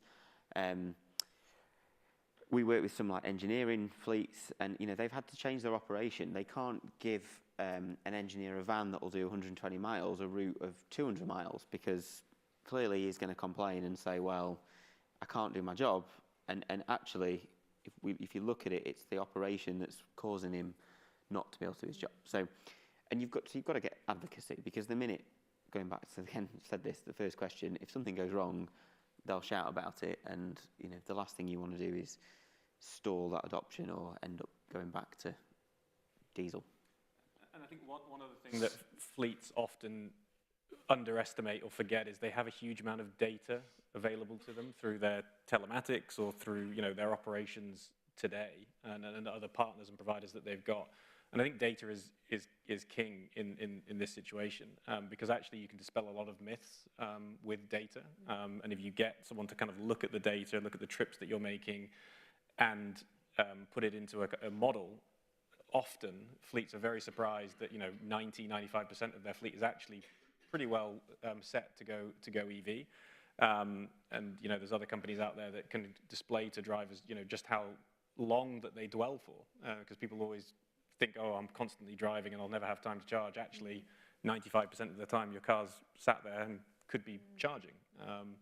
So I think data is key to dispelling a lot of the myths and just using facts, because people get very caught up in myths. Mm.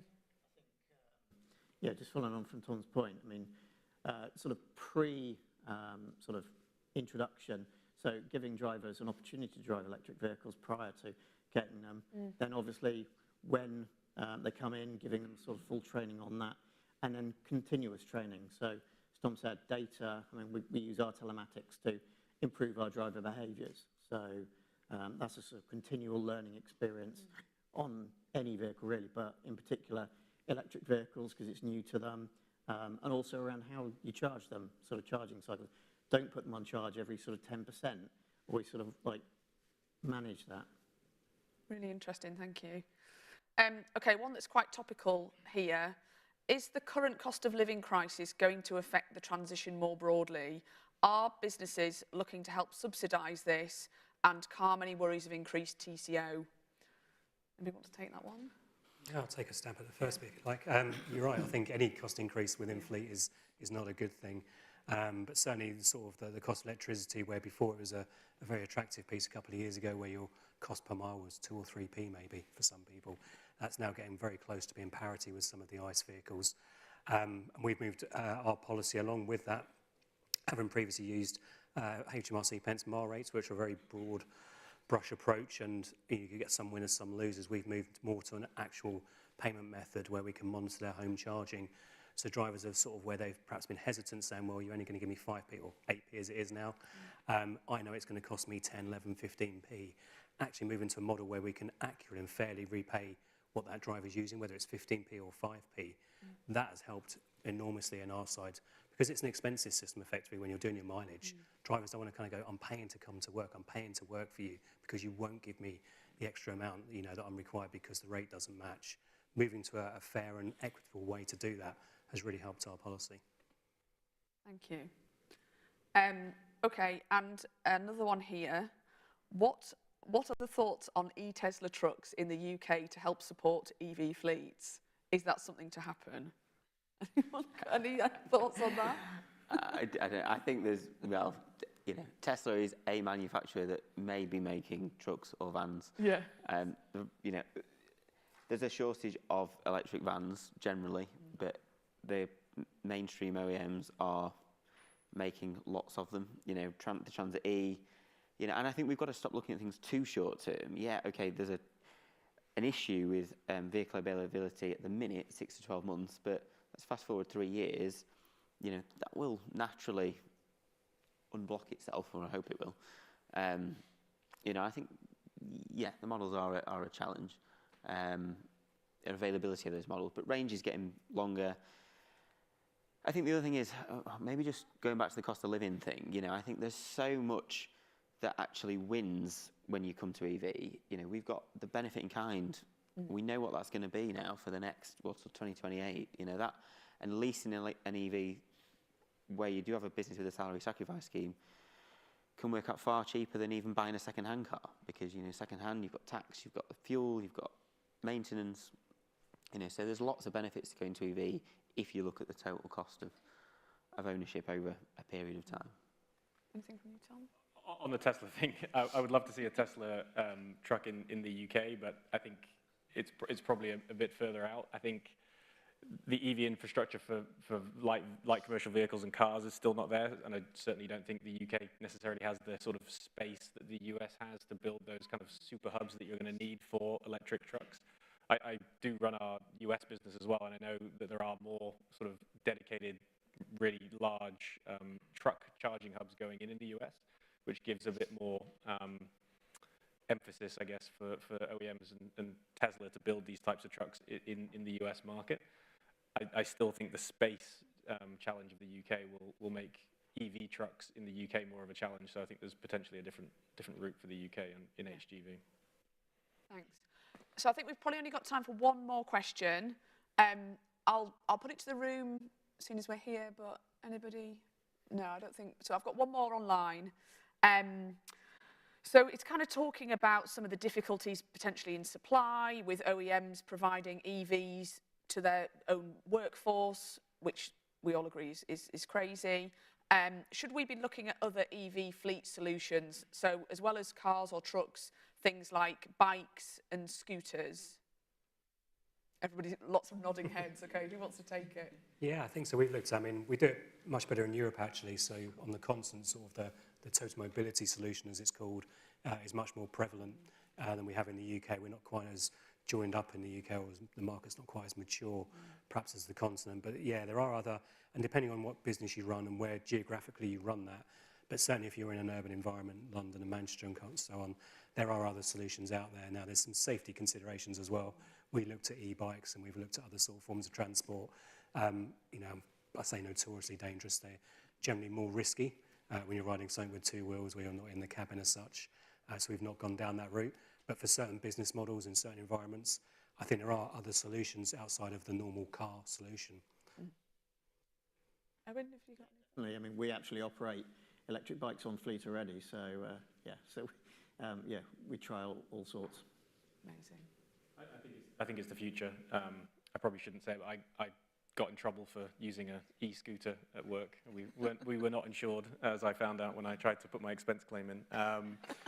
But I do think it's the future. But as Steve said, there's challenges with safety, but I think it's the only way. Again, not just a mix of where people charge their vehicles, but also the types of transport that they take.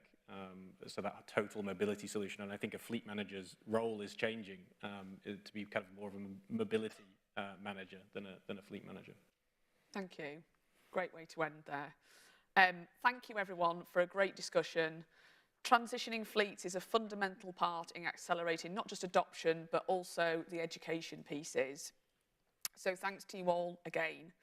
So we're now going to take a 45-minute break. So join me at 3:45 for the final panel in partnership with Scottish Power on delivering an equitable charging network.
Welcome back to the final panel of the EV Summit, where we will be discussing what an equitable charging network looks like.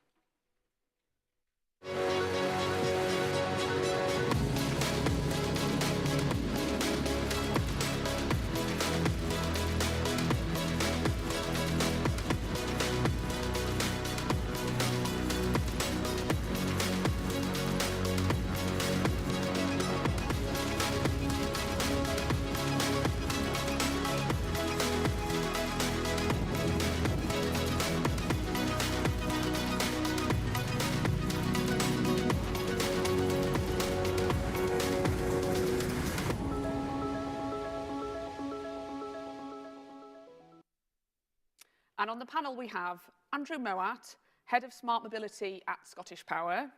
We have Alistair Mumford, who is Energy Manager at Devon County Council, and Dr. Ewan McTurk, who is Consultant Battery Electrochemist at Plug Life Consulting. So to start us off, I'd like to hand over to Andrew for some opening remarks.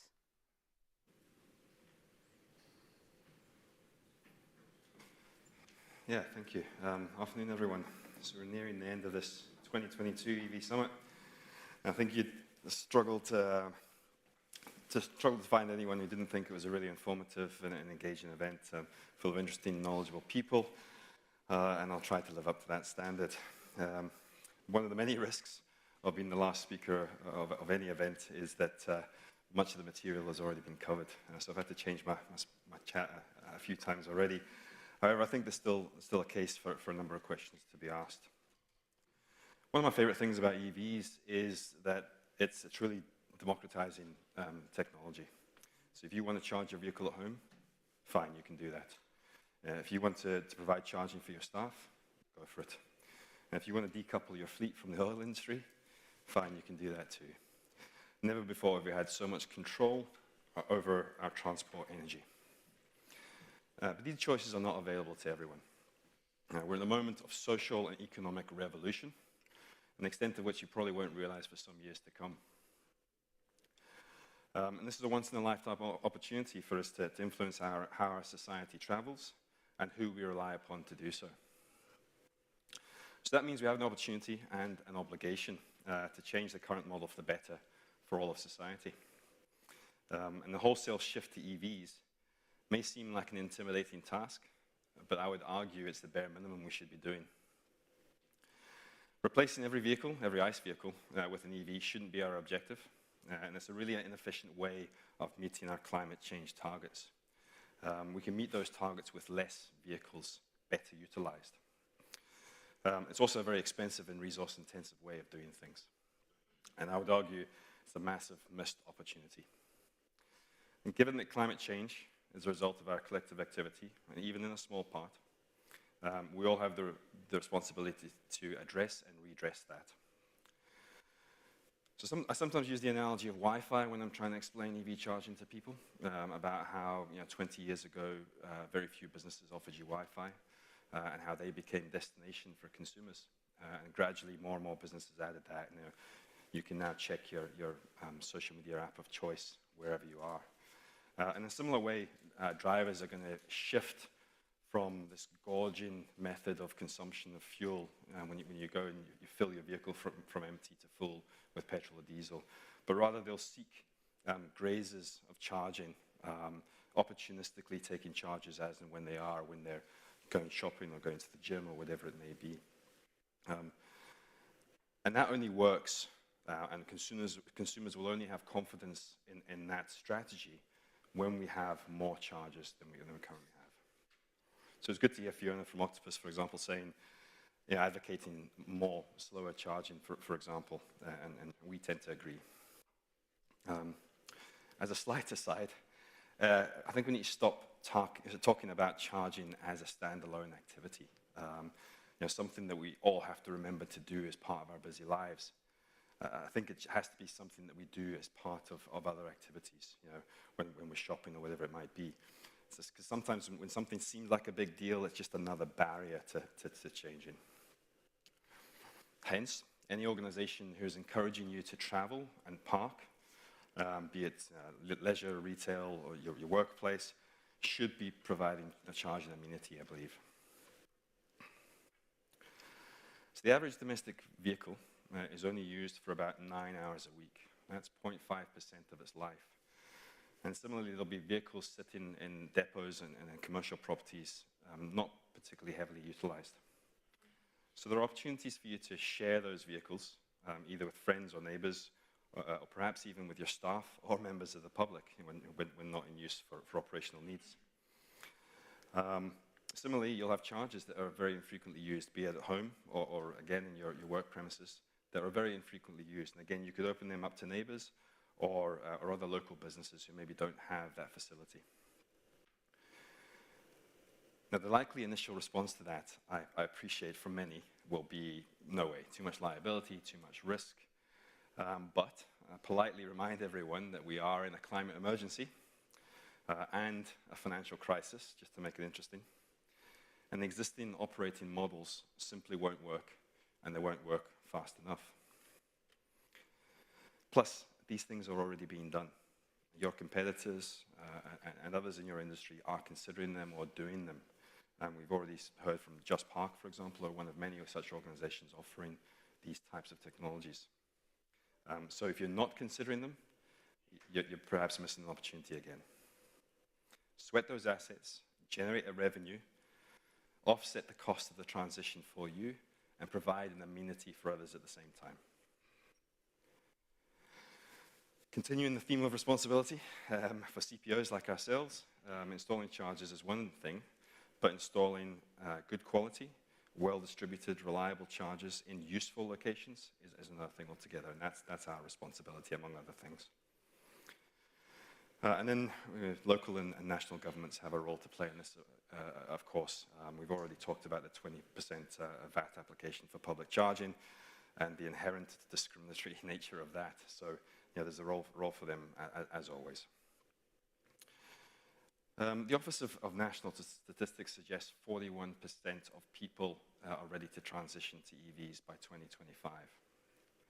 However, the premium nature of EVs means that a significant proportion of the market, arguably the remaining 59%, is being left out and is at risk of being alienated altogether. So I'll simply close by acknowledging that neither I nor Scottish Power have the answers, but it is a challenge that we as an industry need to address. And that's part of the purpose of today's panel. Thank you.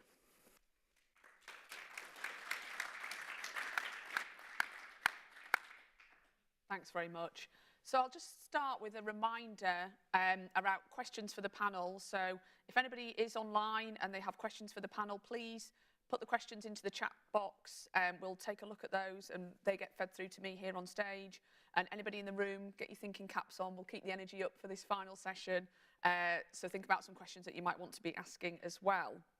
So we'll kick off with some sort of deeper intros now with the panellists on stage.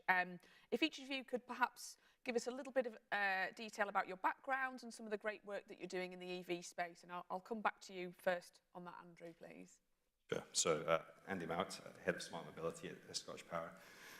We have a variety of propositions across domestic and commercial space, and we bring quite a lot to the table in terms of our ability and capability. Crucially as well, we bring a bit of funding, which is going to be important in this space. In terms of my credentials, I've come from a public sector background, so I've been able to see both sides of the coin, if you like. So I appreciate some of the difficulties some of you have in terms of deploying the charging infrastructure that you perhaps need and want. But crucially, I think we now have the solution to those. Thanks. Hi, Alistair Mumford, Devon County Council. So I've been involved in 2 projects. So obviously we're a highways authority, but we're also trying to bring together the councils within Devon. There's some that are very well engaged with EVs and less so. So we've had, one of our main projects has been a European Regional Development Fund project called DECARBONISED. You have to blame Jacob Roberts from REA for the acronym. I can't even remember now really what it stands for. But I do know it's a small black dress by Hugo Boss, which was completely coincidental.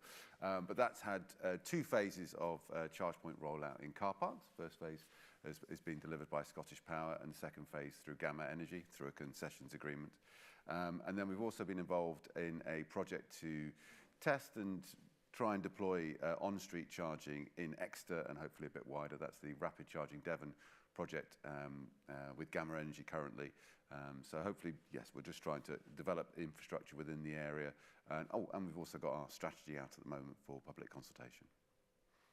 Good afternoon. I'm Dr. Ewan McTurk from Plug Life Consulting. I'm a consultant battery electrochemist who's been working on and driving EVs since 2009. And I actually studied for my PhD in material science right here in Oxford. So good to be back. During the sort of 10 or so years I was in academia, I started my humble little YouTube channel called Plug Life Television that answered many common myths and misconceptions about battery tech and explained, complete with infographics, exactly how they work and how electrochemical phenomena relate to the best practice for electric vehicles and so on. That's apparently been quite well received. So out of that came Plug Life Consulting, where I'm now working on a plethora of technical, strategic and public outreach projects to do with EVs, battery tech, static energy storage and charging infrastructure. That's great. So to kick off the questions, I'm going to come first to Alistair. So for you, as an officer of a local authority, you have the challenge of trying to make the best decisions for all constituents. How do local authorities use their assets to facilitate the transition to low-emission vehicles? Yeah, so as I mentioned earlier, I think collaboration is a key thing that we need to do. So we do try and work together, and that can sometimes be easy and can sometimes be difficult. So generally, most of the councils within Devon have got some kind of strategy, and obviously we've got our Devon County Council strategy, and we're trying to make sure that those align. But that really is helping us to, as part of that work, we've come up with a hierarchy of charging. And so at the top of that, if you've got a driveway, you can charge at home. If you haven't got that, if you've got, then we would be looking to try and incorporate gullies into the road, into the pavement. If you haven't got that, we might be looking to street lighting. And if you haven't got that, then we'd come down to, is there a car park within a 5 to 10 minute walk of where you are? And if you haven't got that, then we'd be looking at some sort of on-street charging provision, or more like a hub, I suppose. And then if that's not going to be possible, then it's destination charging and maybe something a bit further away. And in that sort of hierarchy, you've got council assets. So obviously we've got the car parks and we've got the pavements.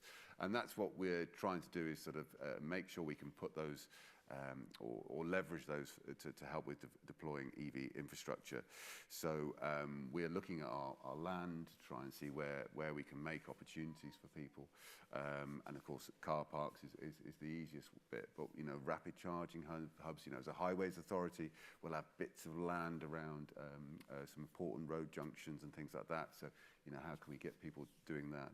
But I think also we're trying to push people as well. So as Andrew was sort of referencing, we don't want to convert every car into an EV. So we do need to look at mobility differently. And so we're trying to make sure that car sharing is something we can incorporate wherever it's possible. And obviously mobility hubs, so you can either use bikes or public transport. And then looking at pricing structures as well, which is very, very difficult. But obviously we're trying to work with the private sector to make sure that can be leveraged. Okay, so Ewan, I've got one for you. So EVs are, by their nature, a disruptive technology, but how do we use technology to maximise the utilisation of both the vehicle and charging infrastructure? I mean, yeah, they're hugely disruptive. They are far more mechanically simple, they're much longer lasting, and you can charge them where they're parked, at depots, for example. So that opens up a lot of interesting opportunities. I'll cover some of the hardware side of it later on, but I want to have a look at the kind of software side of things to begin with, and we'll start with fleets. So there's an interesting take on a car hire club from HireCar, which is a company that provides, as they call it, a car club in a box. So if you have a fleet of, for example, pool cars that are somewhat underutilized, electric pool cars that are used maybe Monday to Friday, 9 to 5, but are otherwise sitting, not doing much at the weekend, along comes HireCar. They put in this telematics box that allows keyless entry, and they provide a back office booking system that you can confirm or reject depending on your fleet's requirements, and that allows members of the public to come along and utilize that fleet. Insurance is all provided and so on. So yeah, it opens up new opportunities because those vehicles are fully charged, ready to go, and when the customer brings it back, they'll plug it in and it's ready for Monday morning. So that's maximizing the utilization of your fleet, and because it's so mechanically reliable, it's not as if it's going to be massively exacerbating its degradation. You know, it's going to enjoy going for a little weekend run, I suppose. And then in terms of the maximizing the utilization of charging infrastructure, there's two very neat solutions depending on whether you are domestic or whether you're commercial. So co-charge is the one that's quite well known on the domestic side of things. If you have a home charge point with space on your driveway to accommodate someone else, chances are you probably don't plug in your car every night. Most cars on sale these days can do at least 200 miles per charge. The average UK round trip's about 25 miles per charge. So during those 10 to 14 days that you don't need to plug in, you can rent it out to someone else, and that's what co-charge is all about. You list your home charge point on their website, and then local people can find your charge point, book a confirmed charging session, and then you get reimbursed for the energy used. And then there's another step further, which is looking at the commercial side of charging infrastructure too. So there's quite a lot of growing electric fleets these days that don't have enough charging infrastructure or have no charging infrastructure owned by the fleet operator themselves. So there's a company called Voltify that's come up with a solution for this, whereby if you have an underutilized public charging hub, for example, or depot charging hub, where a typical example off the top of my head would be like First Bus in Glasgow, which just has this massive, it's like how many 100 and something high power chargers for buses in use overnight, not in use during the day. But you look at the likes of DPD, they don't have any chargers for their vans, and they'll be out and about and they might need a quick top up. So Voltify can pair fleets that don't have charging infrastructure with off-peak charging infrastructure that's otherwise going to be sitting there doing very little. And there's the opportunity to incentivize that by providing a discounted charging session, because that allows you to sweat that asset as the owner of that charging infrastructure and get more revenue out of it. And it also quickly opens up charging infrastructure to other people. You've just instantly potentially added thousands of chargers to the fleet/residential charging network in seconds just by signing up these companies. And then taking it a final step further, again with Voltify, they've got quite a good user interface whereby it says van 1 is done on charger 3, so move that off and move van 5 onto it for 45 minutes. And you can maximize the utilization of the charging infrastructure that way. It tells you when everything's ready, where everything needs to be. So until we have truly connected autonomous vehicles that can drive themselves as well, we can get human drivers to do the bidding of the software, which is already more than capable of optimizing charging patterns, driving routes, etc., and that would fully maximize the utilization, particularly when you've got shared public transport, for example. All it needs is either integrated into the vehicle's screen on the dashboard, or like an iPhone on a holder saying, you're now going here to pick up this customer that's quite close to this other customer you were picking up, etc. It really does open up this huge ability to maximize the utilization of what is a very robust, long-lived powertrain in a vehicle. What's important, though, is that when people are looking at the business cases for all these things, they consider these opportunities. I think we're too set in our ways when it comes to establishing business cases, and we look at A versus B without considering all the other things that can go into B. And it's important that these things are considered at that stage, because it does help to make the business case, particularly when we're looking at the high capital costs of the transition, and particularly when we're looking at 3 to 5 year life cycles of budgets. So these technologies are important to be aware of from the outset. Thank you. So, a question for all of you now. How do we maximise access to and suitability of chargers, ultimately making the infrastructure fairer?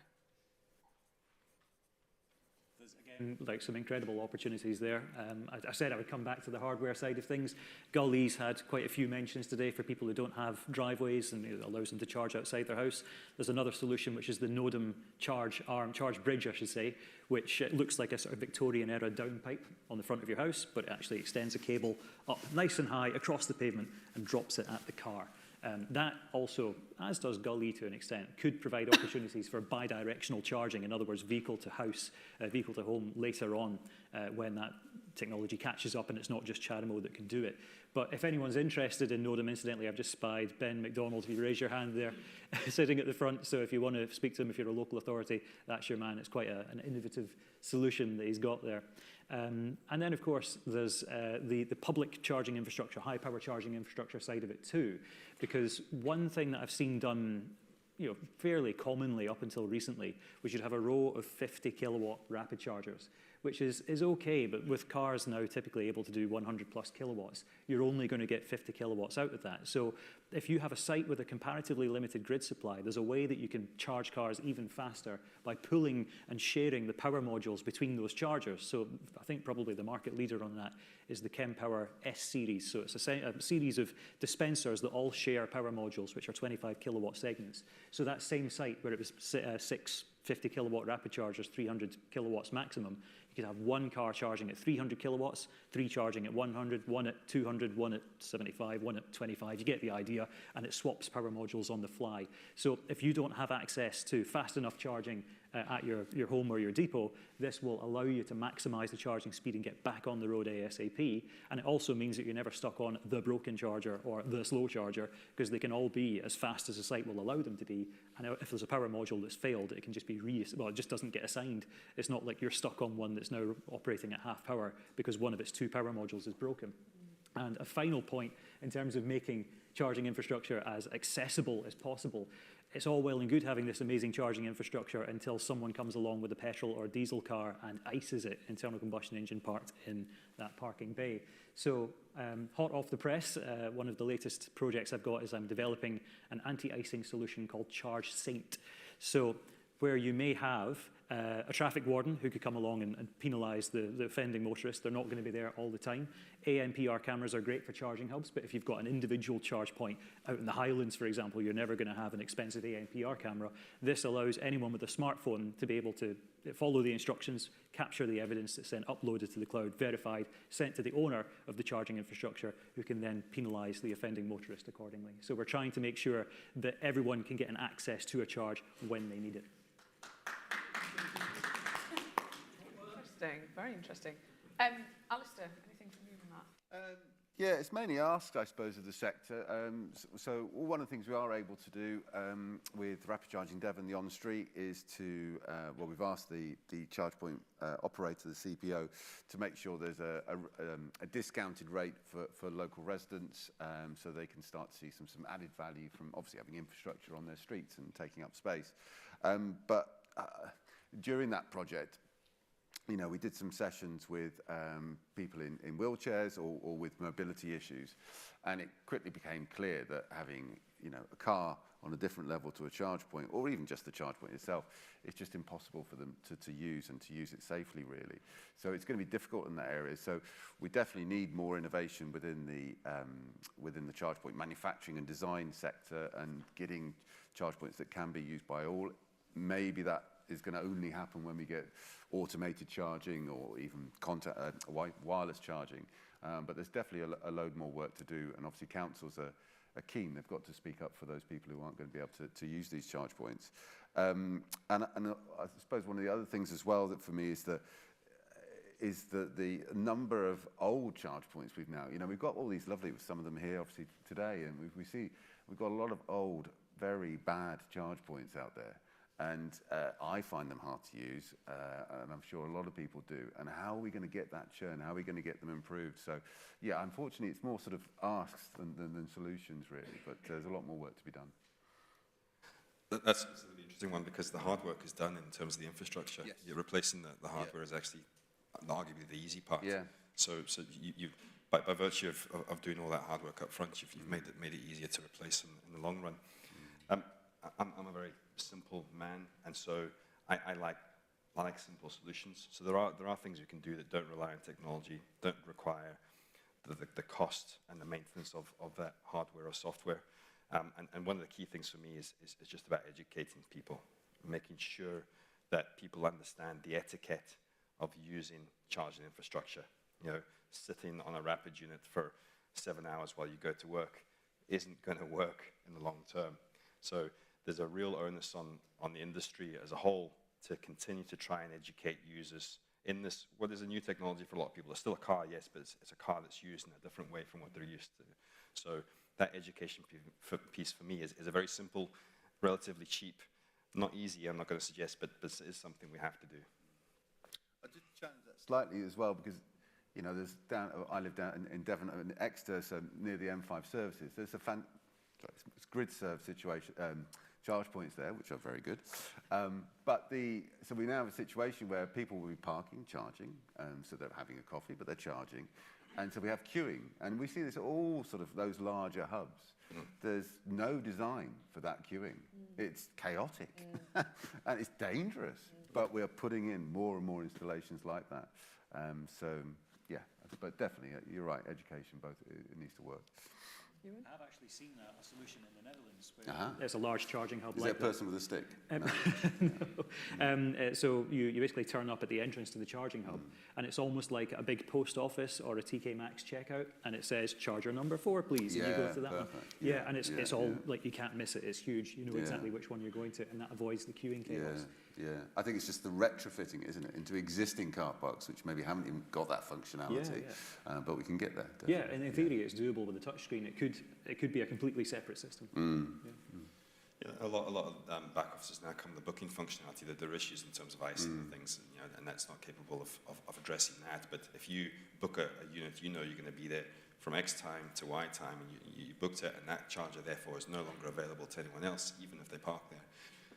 Stuff like that, I think, will come to the fore and be utilised more and help to address that sort of thing. Yeah, particularly when you're on the journey and it's been planned. Yeah. Okay, so we'll move on to audience questions now. I'll first come to the room. Does anybody here in the room have a question for the panel? I can see a hand up there. We'll send a mic up to you within a couple of seconds.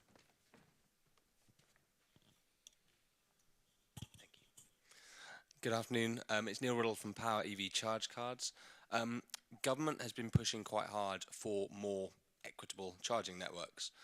Their recent consultation on experience of drivers at charge point networks proposed a number of pieces.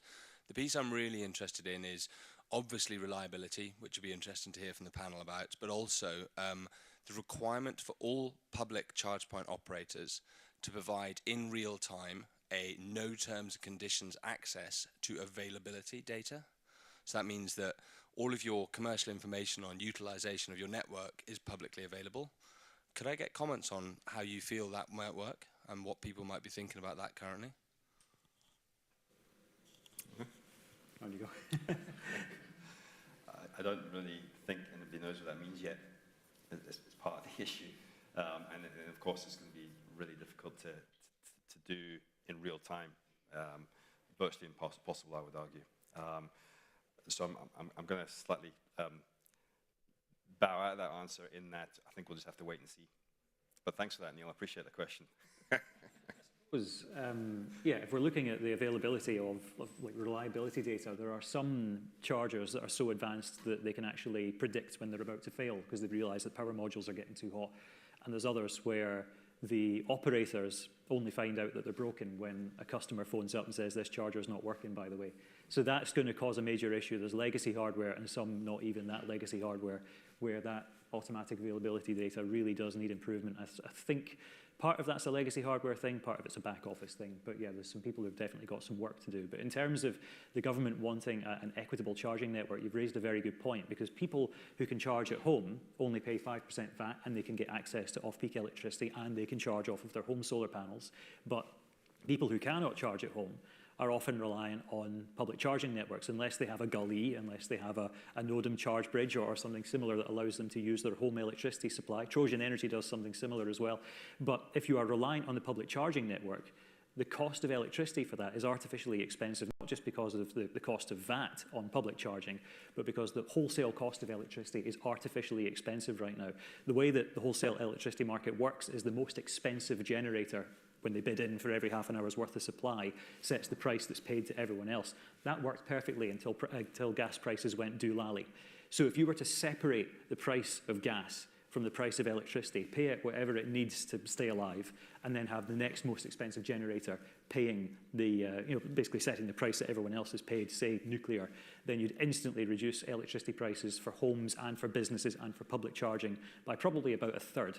And then if you were to do a proper windfall tax on oil and gas profits above, say, mid-2019 levels, because the cost of extracting gas hasn't gone up really, but the profits have, and you were to put all of that 100% windfall tax on the excessive profits back into the wholesale electricity market, you'd be right back down to about 15 pence per kilowatt hour and reasonably priced public charging. And then people who don't have access to home or depot charging can have an equitable transition to a much cleaner, more beneficial form of transport.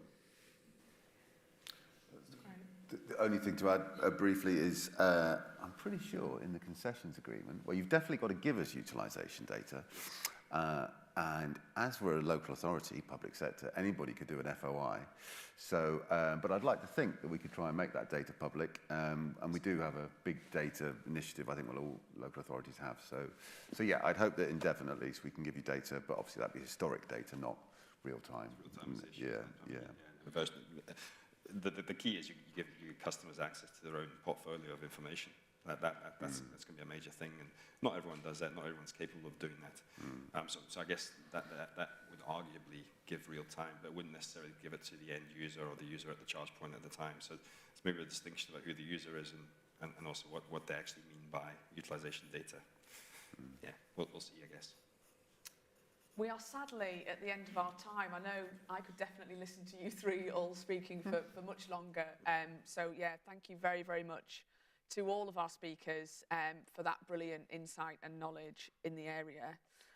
It's going to be really exciting to see the developments over the next few years and how we adopt more sustainable transport methods.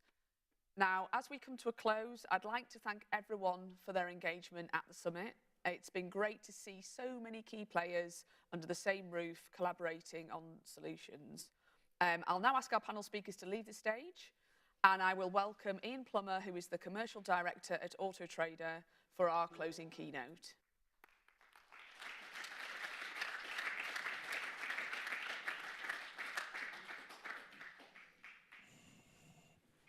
Thank you, Michelle.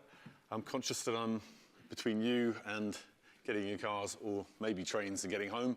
But I'd just like to finish with a few words on what we've taken away from a great couple of days. Hopefully some messages that will be of relevance as we look forward to what it says there, 2023, a pivotal year. It's another one of no doubt many more pivotal years. Just going to start with a few key themes that have come out in the discussions that I've had and the presentations I've listened to, the panels I've enjoyed and so on. There's 5 key adjectives, if you like, or words that really stand out to me. The first one is the one I talked about today, would be ease. It really does stand out in what we already sort of understand in the data that we've got at Auto Trader, but it came across very clearly in, for example, the very first panel of yesterday, which was all about making charging as easy as getting a coffee. And it's been very much an ever-present throughout many of the presentations and discussions we've had. The second, for me, is reassurance. We've talked a lot about removing anxieties. I think one of the themes of the panel was called overcoming electric anxiety. And we've talked a lot about education. I try often to stop myself saying that word because it feels a bit patronizing to people that are out there, consumers that don't really feel like they need educating. Not a word you like to apply to yourself, usually. You like to sort of understand things more or learn things more, but there's a lot of myth debunking or demystifying to be done in our industry. And it's a key ever-present, I think, in a lot of things that have been said. The third is data. We just heard it again just now. We've heard it in many of the discussions. And it's not just about having it, it's mostly about sharing it. The data is going to be, I think, one of the, in inverted commas, and again, this isn't intended as a pun, the oil, or at least the fuel of our industry going forward. And that flows into my fourth key word, which is about collaboration. And again, it was highlighted just now, but it's been really an ever-present in all of the discussions. We're only really going to make things work, whether it be how our apps work, how our payment solutions work, how our cars work, how the data in those cars works with the IoT, how our sustainability challenges work, how Polestar described brilliantly their Polestar Zero project yesterday. Collaboration is going to be, without doubt, the driver of all of that. It's got to be the underpinning of how we make things simpler, easier for our consumer at the end of the day. So if we continue land grabbing or just trying to do our own brand thing, irrespective of what's going on in the wider world, we don't talk to each other, don't share our data, it's not going to be the same positive journey we're on. And the final word on that journey is accelerate. I take away from Fiona's comments earlier how we need to accelerate what we're doing and how we need to go forever faster and no doubt further if we're really to achieve our goals. And to that point, I'm just going to wind back a little bit and start off showing you a couple of slides about where I think we are today, and then zoom in on a little bit about where we're heading for, hopefully, further success in those pivotal years I just mentioned, 2023 and beyond. Some headlines. Just a couple of slides here just to give you a few snippets of good news. 1 in 4 new car ad views on Auto Trader in 2022 at the spring-summer point of this year were for electric vehicles. That has actually come down a little bit since then, but it's a really strong number. We've consistently had intent higher than actual translated sales in when you look at the new car sales numbers out there, you're never getting quite to the level of 1 in 4. So it's great to see there's curiosity and there's consideration, there's awareness, and there's intent. You've also got great growth of the amount of charge points that are available and the amount of cars that are available. So we are seeing the investments coming through. The manufacturers have built some amazing cars, and the charging community, represented by many of you here, is doing a great job of putting more infrastructure into the ground and making things happen. I talked earlier as well about some blockers in our industry, and there are 2 blocking the EV uptake out there at the moment that are fundamental ones we've always talked about. I think what's really important, we all need to understand in this room, is the risk that we have of being in a vacuum where we're all talking to very convinced, engaged, interested folks who want EVs to work. The majority of the population out there aren't necessarily engaged, aren't as aware, aren't as invested in it, but they still have these same blockers. And if any of you wound back 5 years ago, you'd be talking about the same goddamn blockers. They're coming down a little bit, but not fast enough. And I think our biggest challenge is clearly, although that's a positive, we need to look forward to a little bit more at the next steps. Because if I add to this view we're at the moment, the sort of more current analysis about where EV interest is, you can see here that, probably just about gathered from that squiggly line, that it's waning. We're seeing interest in electric vehicles on our platform suffer slightly from the negative talk. I think mostly excessively negative talk than fact around the impact of the energy crisis, which is a certain level of impact you can't doubt, but it's not the level of impact that's in the clickbaity, sensationalist articles that are sometimes written about this industry. Nefariously so, I'd suggest, but it is denting interest. Some of it's understandable. There is a cost of living crisis, of course there is, but actually electric vehicles are still cheaper to run, considerably more so than ICE equivalents. Our data, and it is hard data taken along across a very wide panel of cars, shows that they're around £124 cheaper to run per 1,000 miles than an equivalent ICE vehicle. So that's a considerable saving. It's higher than it was even this time last year. It's not as high as it was when fuel was really high and electricity was a lot lower. That was, I think we peaked at about £185 benefit, but it's still a considerable saving. So there's a lot of optimism that we should still have, but only if we can overcome some of these concerns. Underpinning a lot of this also is the thin ice that I think we're on, or the potholes that we see in the Road to 2030 journey that we're on, regarding engagement more broadly in electric vehicles. We've got sales numbers that are coming down slightly. They've picked back up a little bit in the last month, but we've been on an ever-growing trend in the last few years, a really enjoyable, positive, steep, climbing trend. To see any sort of decline, even if it's just in the last month gone back in the right direction again, is worrying. And it's the reflection of that waning of demand I just touched on. And it's why I refer back to those themes of collaboration and acceleration that I highlighted in what I take away from these discussions here. We need it. We shouldn't consider that EV uptake is a given, that it's just going to continue this inexorable climb. In many ways, if you imagine the change curves we've always talked about, or the adoption curves of new technology, you've got the early adopters. Well, we're literally at 15%, right in the heart of the early adopter sort of wave, getting to beyond it almost to the early majority wave. But if we're going to get to that democratization of EVs, we can't afford any dips in the direction of travel that we're on. So this is a concern. I can just add to this. If we look at our retailer audience, and we work with an Auto Trader around 14,000 retailers in the UK, which is about 87% of all retailers out there, small and large, from the biggest online players, biggest PLCs, through to a 5-car forecourt under the arches in London or something. So all areas of the industry. We asked them in the summer what their level of engagement was on electric vehicles. Quite astonishingly, 8 out of 10 actually don't believe in the viability of the government's 2030 ICE cutoff. 8 in 10. Half of them don't think they have enough information to sell electric vehicles. A third don't think they're trained enough. And a quarter don't actually ever plan to sell an electric vehicle. That's pretty alarming. Now, we're not engaging with those folks. They're the ones in front of our customers. Then we have a challenge ahead of ourselves. Now, it feels to me that we should take stock of the fact, therefore, that although there are lots of positives, and I highlighted a few here today, and we've had 2 days of lots of great progress in many areas, we need to be realistic that, frankly, progress is, I think, at risk. If we look further forward, we're going to need to be pretty aggressive in what we do, and we are definitely going to need to do a lot of that. We're going to need to re-energize what we do, how we go to market, how we debunk those myths and so on, and how we go a lot faster if we're really to inverse those trends and get them back in the right direction. So in terms of energizing, I just suggest we really do focus on those key themes that we've touched on, those 5 key words I took away myself, and hopefully you do too. I think it is all about a lot of simplification. I would say this, wouldn't I? Because I said it a little bit earlier when I spoke on this floor with a great panel of colleagues. But if we put the consumer at the heart of this transition, because it is fundamentally a revolution in what consumers are expected to do, it's a revolution also in what those retailers I just mentioned have to do, the OEMs clearly as well, the energy providers, everybody in this system, this ecosystem of automotive. But if you put the consumer at the heart of it, you need to, because it won't work if you don't, then they really want us to make things simpler. Simpler for them to choose an electric vehicle, to afford one, and to charge one.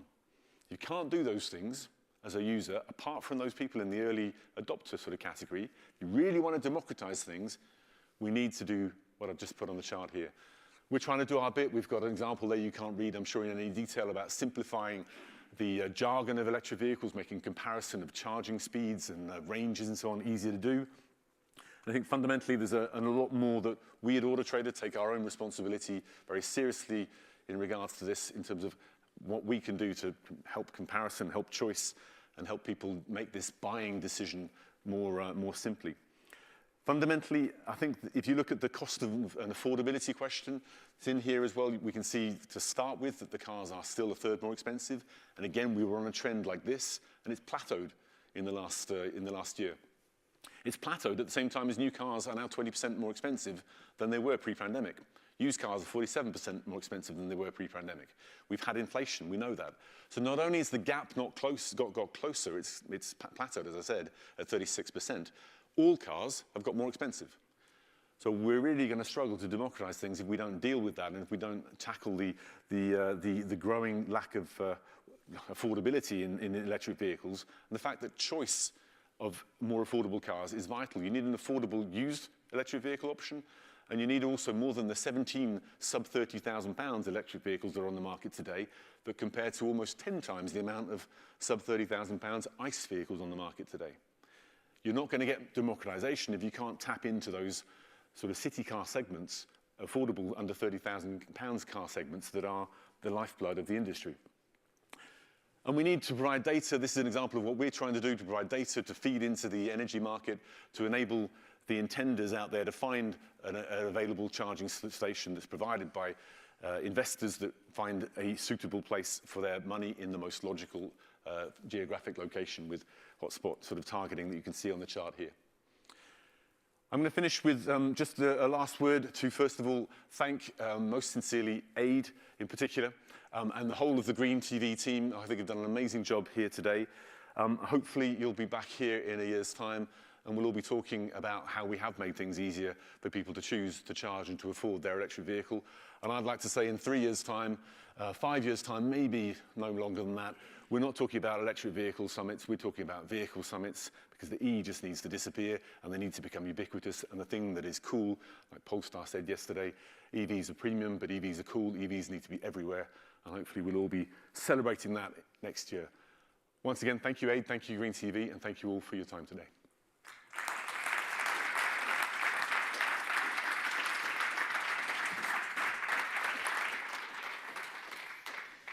Thanks very much, everybody. Thanks very much indeed to Ian.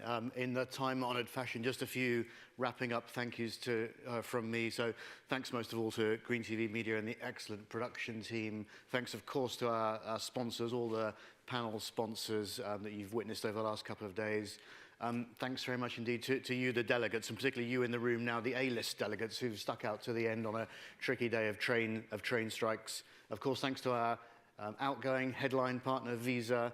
Particular thanks to a Pole and a Ukraine. So thanks to Cesare from Visa, who heads up global e-mobility at Visa. He was the man who 2 years ago first believed in what we were doing to take Visa to be our headline partner.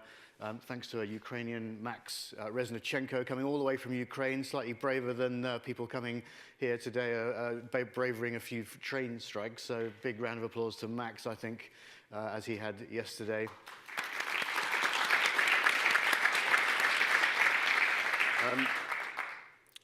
Very, very warm thanks to Auto Trader, who I'm delighted to say will take over as our headline partner for not just next year, but the next 3 years. So really powering the EV Summit forward in the transition to electric vehicles.